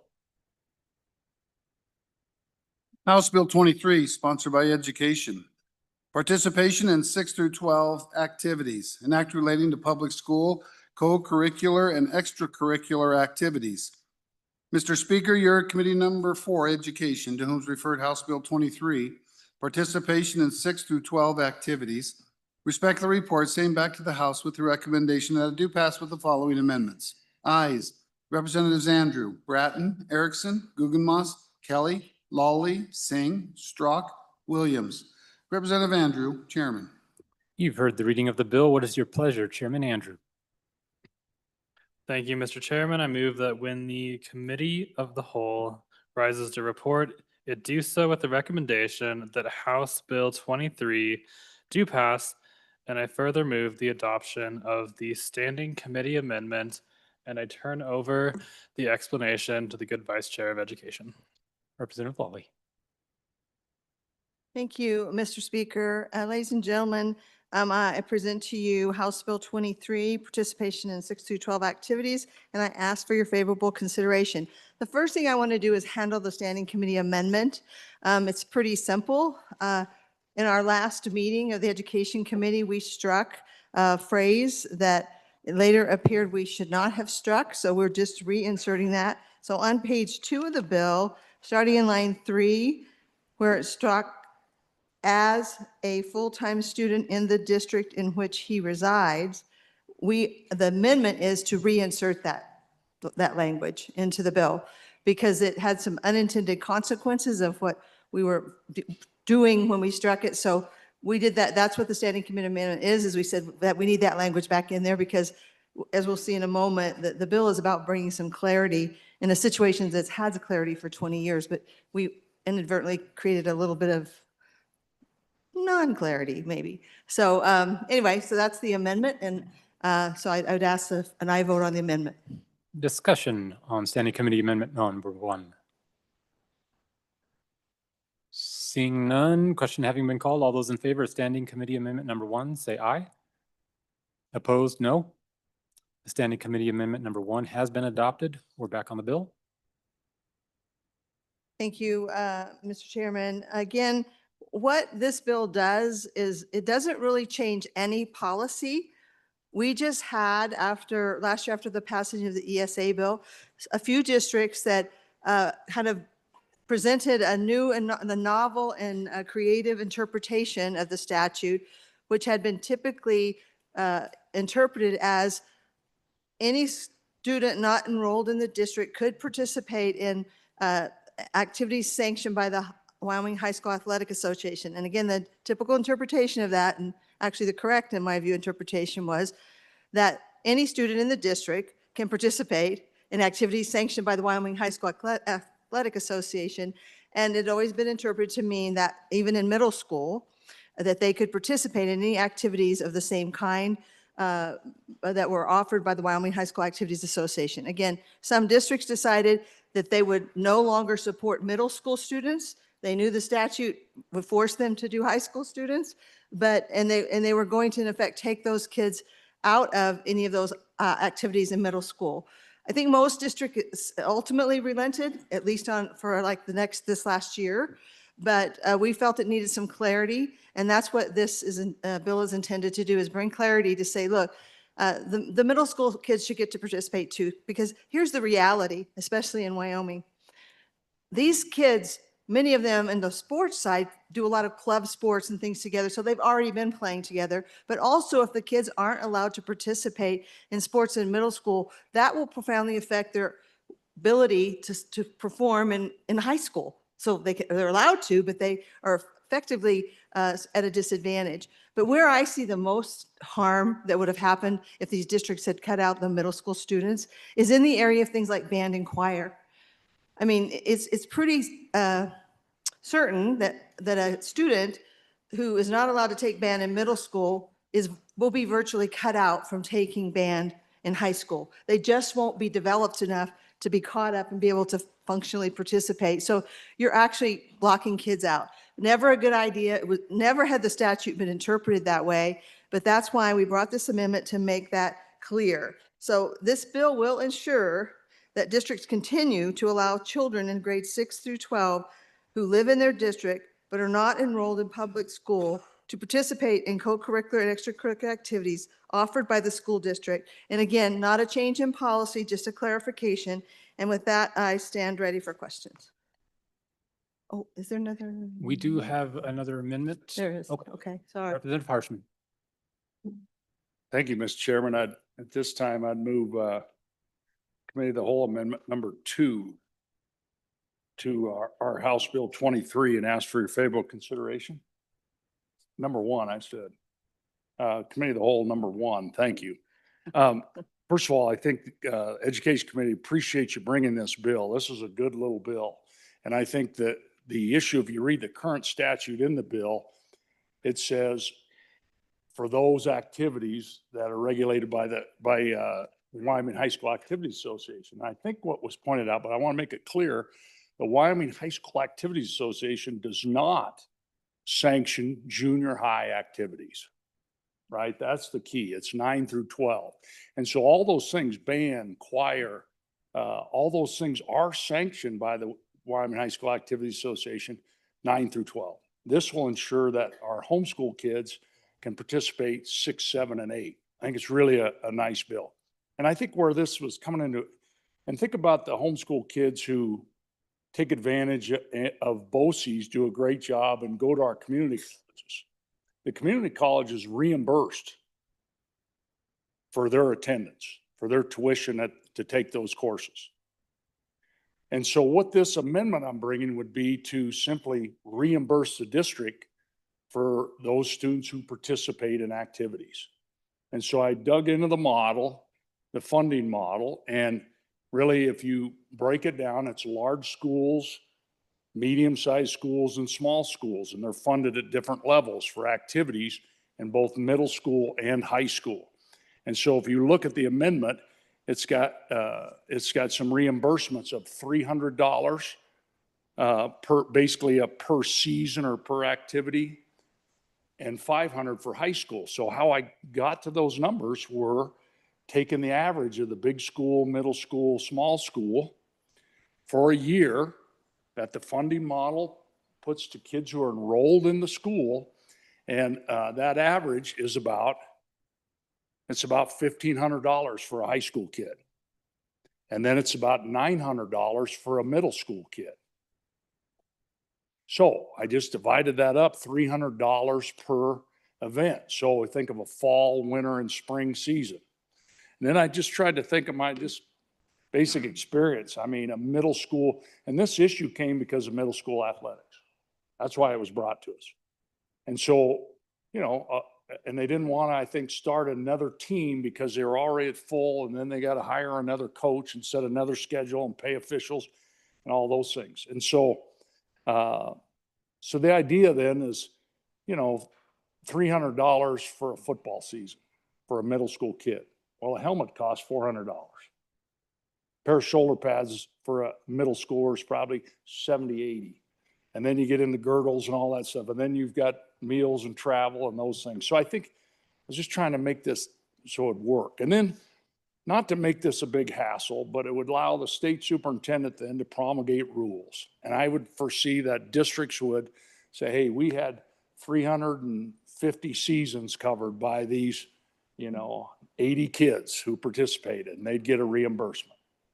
And so that's all we're trying to do, similar to the way we do with BOCES in our community colleges.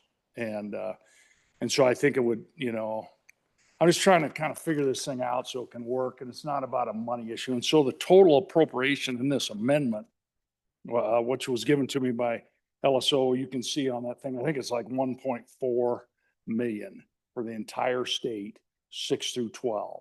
And so that's the reason to bring it and try to solve this. So thank you and I look forward to answering questions. Thank you, Mr. Chairman. Representative Lean on the amendment. Thank you, Mr. Chairman. You know, I happen to have family that have participated in and out of the WHSAA now for about 10 years. And every time we as a homeschool family go to participate, it used to be $100. Now it's $104 and $7.50 for their catastrophic insurance that we also have private insurance that covers. Not only that, but we're taxpayers. We do pay our taxes, and a majority of the mills on my property taxes that go to education. So you take it for what it's worth, but the WHSAA already collects money from homeschoolers in the form of $104 and $7.50 for catastrophic insurance. And if you have a child that is enrolled in band or choir or the like, the school does get partial ADM for those kids. And so they're getting money there too. Thank you. Representative Lawley.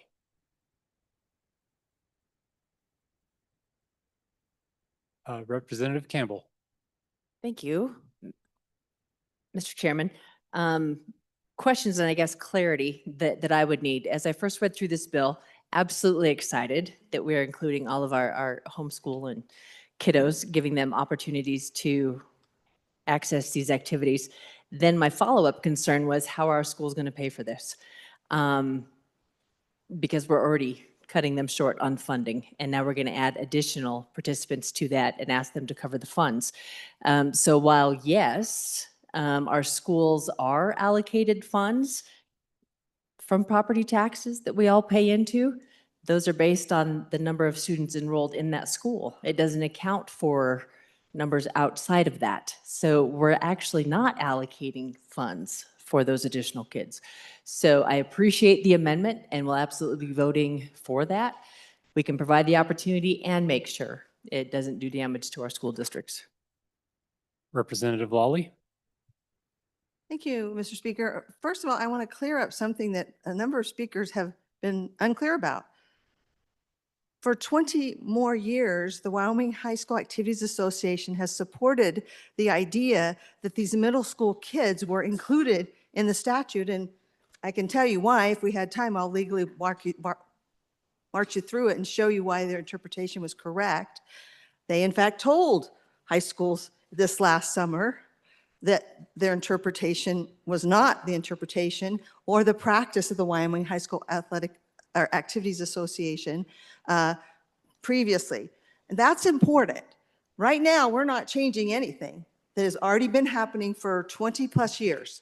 So the idea that the previous speaker had that we've added all these new kids, no, they've already been doing it. It was being taken away from them this summer. And that's what were the facts, is that, and created a lot of problems. I think in some cases because of basically concern about the ESA. And so that's the facts. Now, again, it's a completely different decision about whether we should give this school some money. But I will tell you this concerning co-curricular. So that would be band, choir, things like that, they do get ADMs for that because we have provisions for anytime homeschool kids take classes, and those are classes. So to suggest they don't get anything, also you might want to know that the transportation for these activities is fully funded by the state. So those costs are covered as well. So there may be some additional costs, but I would say resist this amendment. We're going to have recalibration coming over. Maybe that's a good place to talk about putting in something, if that's what this body wants, to help make some districts whole concerning additional costs. But that just hasn't been the issue at all. The issue was what the statute said, what's happened the last 20 years, and this summer, a few districts deciding they're no longer going to allow the middle school students to do that. And as I said, the Wyoming High School Activities Association, who I had several conversations with while this was happening, did not agree with those schools' interpretation. The interpretation was what had been happening, but we felt we needed to clarify it in statute just so we don't have to go back around the merry-go-round with them again, with any districts, that it's clear what we're doing. But I think the funding is a different issue. The statute was actually put there to protect these kids from not having to pay more than other students are having to pay for these activities. That's really, the title of the statute is that we're amending is participation in activities by students not enrolled in districts and limitation on fees. So I know that the good bringer of this amendment is not suggesting that we raise the fees for those kids, and boy, am I thankful for that. But I just am not sure now is the time to do an appropriation on it. Maybe we do a study. I appreciate the approach that was taken by the bringer, but again, would wonder if we don't need some more data to decide what to appropriate. So again, I would be against the amendment without further information concerning what might be needed, and I think there's a better place to do it. Representative Yin. Mr. Chairman, so thank you. As a member of the recalibration committee, I actually did bring this up in one of the meetings, but we knew it was an education interim topic, so we didn't really want to step on what the education committee was doing with the bill.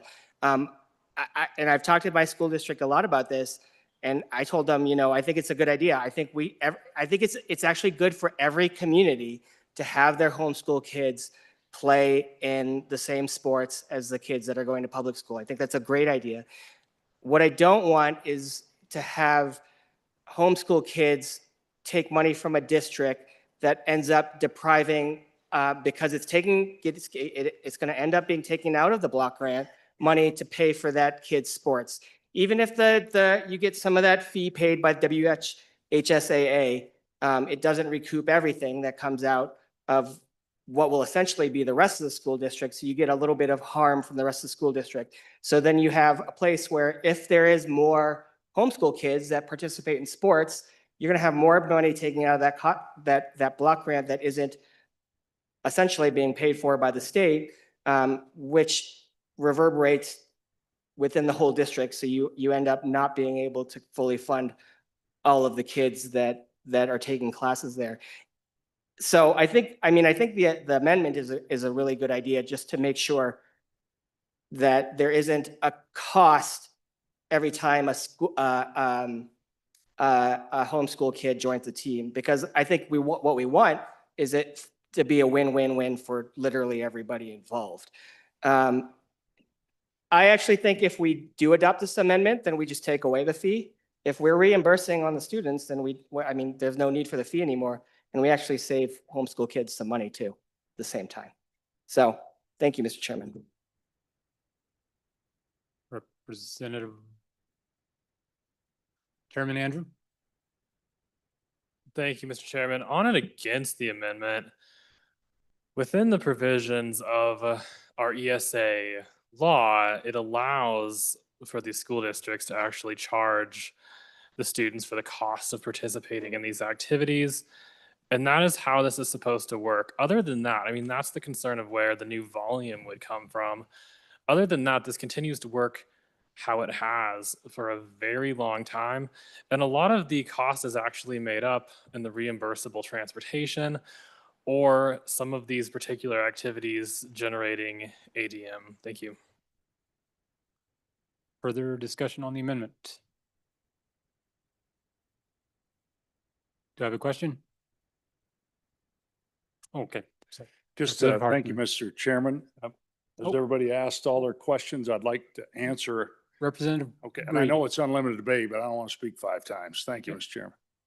Representative Brady. Thank you, Chairman. I, I want to say this in a way that a lot of times, I mean, we're looking at it as a school side of it, but, and then bringing in the homeschool piece of it. But I think it's important to know that homeschool kids are very valuable to the school as well, because sometimes they fill a full team, weights for wrestling, things like that. So I just want to know that they should be welcome sometimes, I mean, should be welcome, period, because they can benefit a school sport. Thank you. Representative Bratton. Thank you, Mr. Chairman. I talked to the superintendent in one of the 2 school districts that I represent. Or no, I didn't talk to the superintendent. I talked to the business manager a couple days ago, and he said the impact of having these homeschool kids over the years has been negligible as far as the finances go, especially at the middle school level. That he loves having them in the school, and I also know that I just heard this past week that one of a homeschooled student just set the track record in one of the representative who's in the chamber here, and I don't know if she knows that yet, who attends her school. So they were all pretty excited in that county, in the middle of the state on I-80. Thank you. Representative Jarvis. Thank you, Mr. Chair. I'm on and for this amendment because I think that it honors homeschool. It honors the costs that are affiliated with it. Like the bringer of the bill, having been a coach, there is a lot of merit to having. I've had students play on my teams that were homeschool kids, and I love the idea of ensuring that they can be included. But I also know that it gets very tricky when you have kids fundraising for uniforms because they come back and tell you, oh, the school's supposed to cover this, but then the school doesn't have the funding for it. So I think this is a win-win. It just solves everything all at once. Representative Harshman. Okay, thank you, Mr. Chairman. Appreciate the good debate. So the bill, I think, is really good. So I think that's good. And I don't think, I've probably coached and had on the teams that I've been honored to coach, probably more homeschool kids than any coach in America. I've coached 40 years, 35 years in Casper. And really a big part of our program are homeschool students. Our only all-state junior this year is a homeschool kid. So it's been a really great thing. It's not about any of that. What I heard this summer was there was this talk, it was about money. Oh, and we justified it. Well, we don't want to add another team because of this. And it shouldn't be about money. So this is not asking homeschool parents to pay a dime. They, as was stated by the good representative from county number 1, they have to pay their insurance, make sure they're insured through the WHSA. Public school kids also have to be insured. And we raise money for poor kids who can't afford insurance. So we can make sure that they can participate. So it's not about charging. I think it's actually about making sure the homeschool parents' tax dollars are credited, are actually rewarded and follow their student. And so that's what that is. So $300 for a middle school kid, $500 for a high school kid. I did not say transportation was an expense because transportation is reimbursed, but certainly equipment, meals, and coaching staff. And like our district has a policy, like in the sport I coach, we don't cut kids. And we don't do that in many middle school sports. We just keep adding teams because we value participation. And so if we have more kids, we'll hire more staff. So that's all that is to make sure this is not any kind of talk about money. And so it's a small amount to just clean all this up and really make it great because we got a great system. in Wyoming. And we'll keep moving it forward. So appreciate your consideration and your aye vote. Thank you, Mr. Chairman. Any further discussion? Question having been called, all those in favor of Committee of the Whole Amendment number 1, say aye.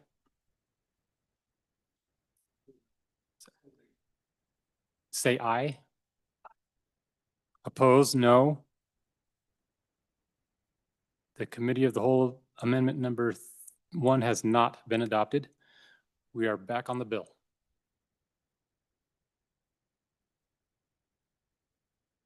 Representative Lawley. Thank you, Mr. Chairman. I would ask for your support on the bill, support our kids, our homeschool kids, to continue to be an important part of our community and our schools. Thanks. Any further discussion on the bill?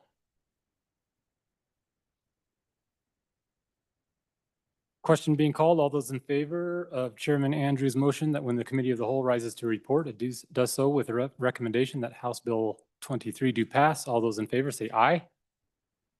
Opposed, no. House Bill 23 has passed the Committee of the Whole.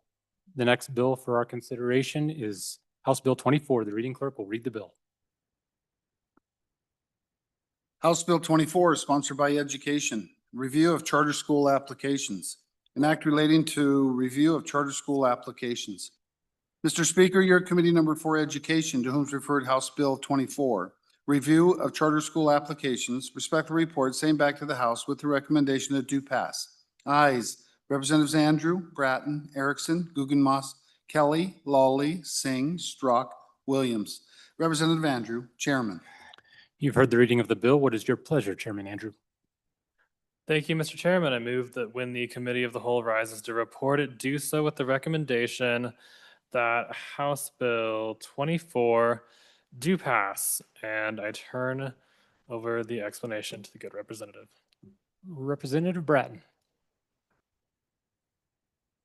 Thank you, Mr. Chairman. House Bill 24 updates the timeline for reviewing charter school applications by extending the total amount of time the authorizer has to make a decision after receiving a complete application from 90 to 120 days. It also replaces multiple incremental review deadlines with one clear overall timeline. Overall, House Bill 24 is a procedural adjustment focused on improving the review process rather than altering the charter school policy itself.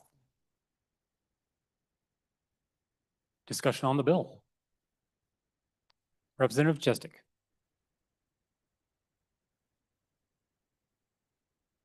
Thank you, Mr. Chairman. Can I ask what problem is this bill trying to solve? Representative Bratton. They just wanted additional, or Mr. Chairman, thank you for that question, Representative Chestick. They actually requested to have a little bit more time to complete that application process. Further discussion. What did I say? Do I have a question? Oh. Members, we don't refer to others by name. I'm sorry, Mr. Speaker, Chairman. We don't refer to other representatives by name, pardon me. Representative. I had a question on A. You took out the after 30 days. It says after they have to have a public hearing. And so it says when they've submitted their application, but then it also looks like that they have to have a public hearing for their application. So I can maybe work with you on an amendment. I just think it's kind of clunky on, so. Representative Bratton.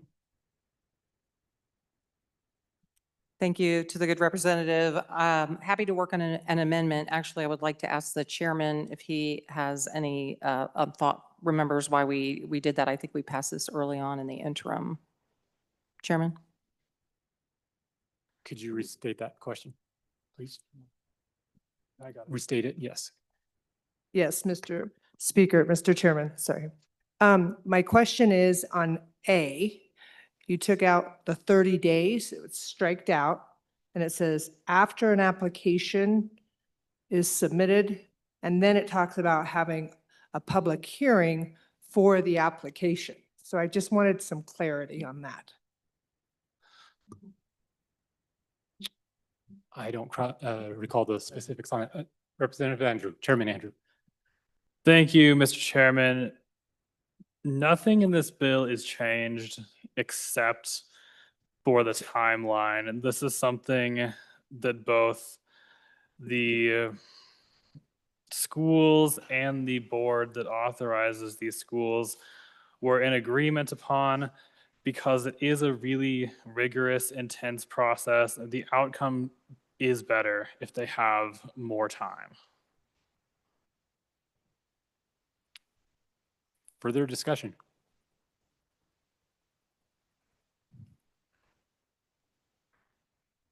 Go ahead. Okay, question being called. All those in favor of Chairman Andrews' motion that when the committee of the whole rises to report, it does so with a recommendation that House Bill 24 do pass. All those in favor say aye. Those opposed, no. House Bill 24 has passed the committee of the whole.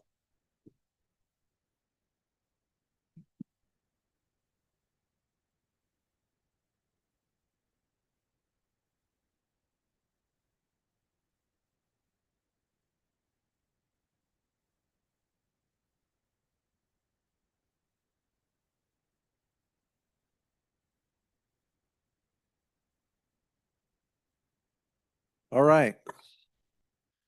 Reading clerk. Mr. Speaker, your committee of the whole, having had under consideration bills on general file, begs leave to report as follows. Senate File 2, do pass. House Bill 111, do pass amended. House Bill 2, do pass amended. House Bill 10, do pass amended. House Bill 17, do pass. House Bill 122, do pass amended. House Bill 87, do pass.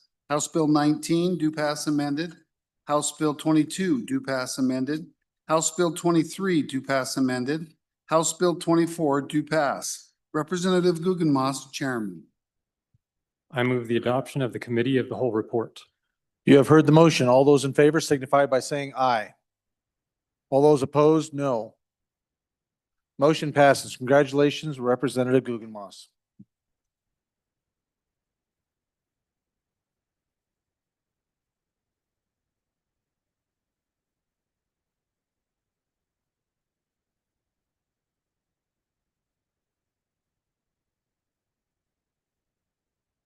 Thank you, Representative. Appreciate your efforts on that. We got through how many? 11 bills? Okay, ladies and gentlemen, I'm just going to give you a little brief oversight of what we're going to be heading into tomorrow. Current representatives, please. Tomorrow, we are going to be heading straight into the budget amendments. We are going to push back on the second reading to hopefully Wednesday. Our intent and whatever the favor or desire of the body would be is that we would even look at expediting the second and third reading on Wednesday in an effort to try to move things along.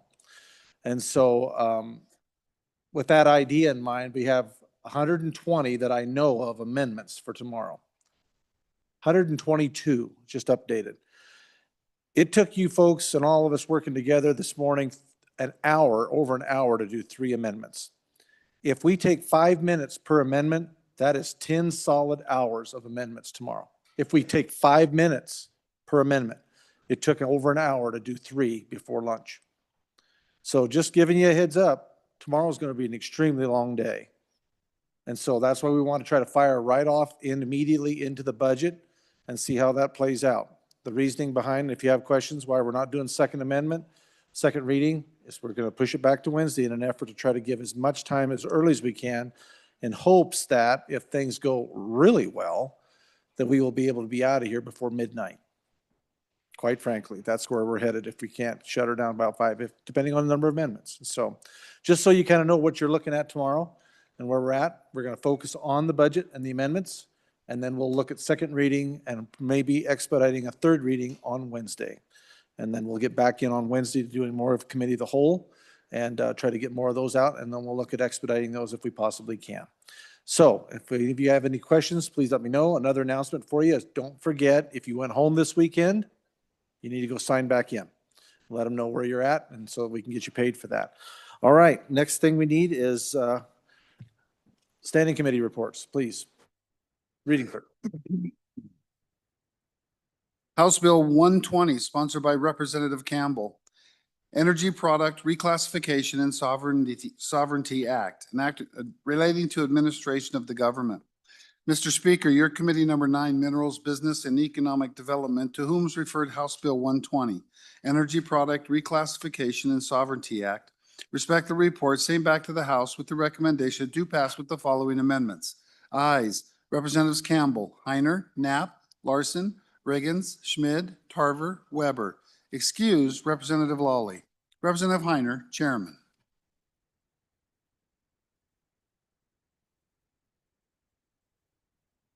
Thank you. Mr. Majority Floor Leader. Thank you, Mr. Speaker. I would like to re-refer House Bill 120 from Committee Number 9 to Committee Number 2 Appropriations. Okay, thank you. On objection? Here you go. All right. Before we move any further, committee announcements. Representative Vice Chair Banks. Thank you, Mr. Speaker. Your committee number 5, Agriculture, will meet tomorrow morning at 8 a.m. to consider the following 4 bills: House Bill 133, House Bill 116, House Bill 11, and House Bill 44. Thank you, Representative. Committee number 8, Transportation, Representative Brown. Thank you, Mr. Speaker. Committee number 8 will meet tomorrow upon noon recess to hear 3 bills. House Bill 145, removing triple taxation for resident EV drivers. House Bill 146, Affordable Electricity Act of 2026. And if time permits, Senate File 11, Burials of Indigent Veterans Amendments. Thank you, Representative. Number 10, Health and Labor, Chairman Rodriguez Williams.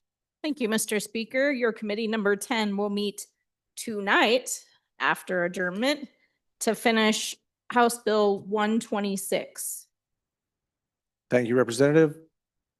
Do you have a room number where you're gonna be meeting? Mr. Speaker, room 3 in the Capitol Extension, same room. Thank you. Representative Byron, number 6, Thank TRW. you, Mr. Speaker. Your Travel, Recreation, Wildlife, and Cultural Resources Committee will meet tomorrow, 1 hour after noon recess, to hear House Bill 147, Property Tax Exemptions Effect of People's Initiative. Thank you. Sorry about the contact back here. I got body checked. You guys have a unique relationship. I don't know why you guys fight over that microphone, but anyhow, be that as it may. Any other committee announcements? Seeing none, Chief Clerk, does that clear the deck? Mr. Majority Floor Leader, I would certainly entertain a motion for these folks. I'll give you your discretion, sir. Thank you, Mr. Speaker. I move that we adjourn until 10 a.m. on the 17th of February and meet in the same place here in these chambers. Okay, body, just one other reminder, and the good chief clerk is very conscious of what's going to be going on tomorrow. There are going to be a ton of roll calls. Roll calls take time. That's going to have to be factored in this as well. So we need to be here on time, ready to go. Let's get this thing show rolling as fast as we can for everyone's benefit. Excuse me? And on the floor to vote, yes. You heard her. You got the side eye. It's going to be a big day. So let's do this, okay? We can do this. So with that in motion, you've heard the motion by the good majority floor leader. All those in favor signify by saying aye. All those opposed, no. The ayes have it. We are adjourned. See you tomorrow morning at 10 o'clock for a full day.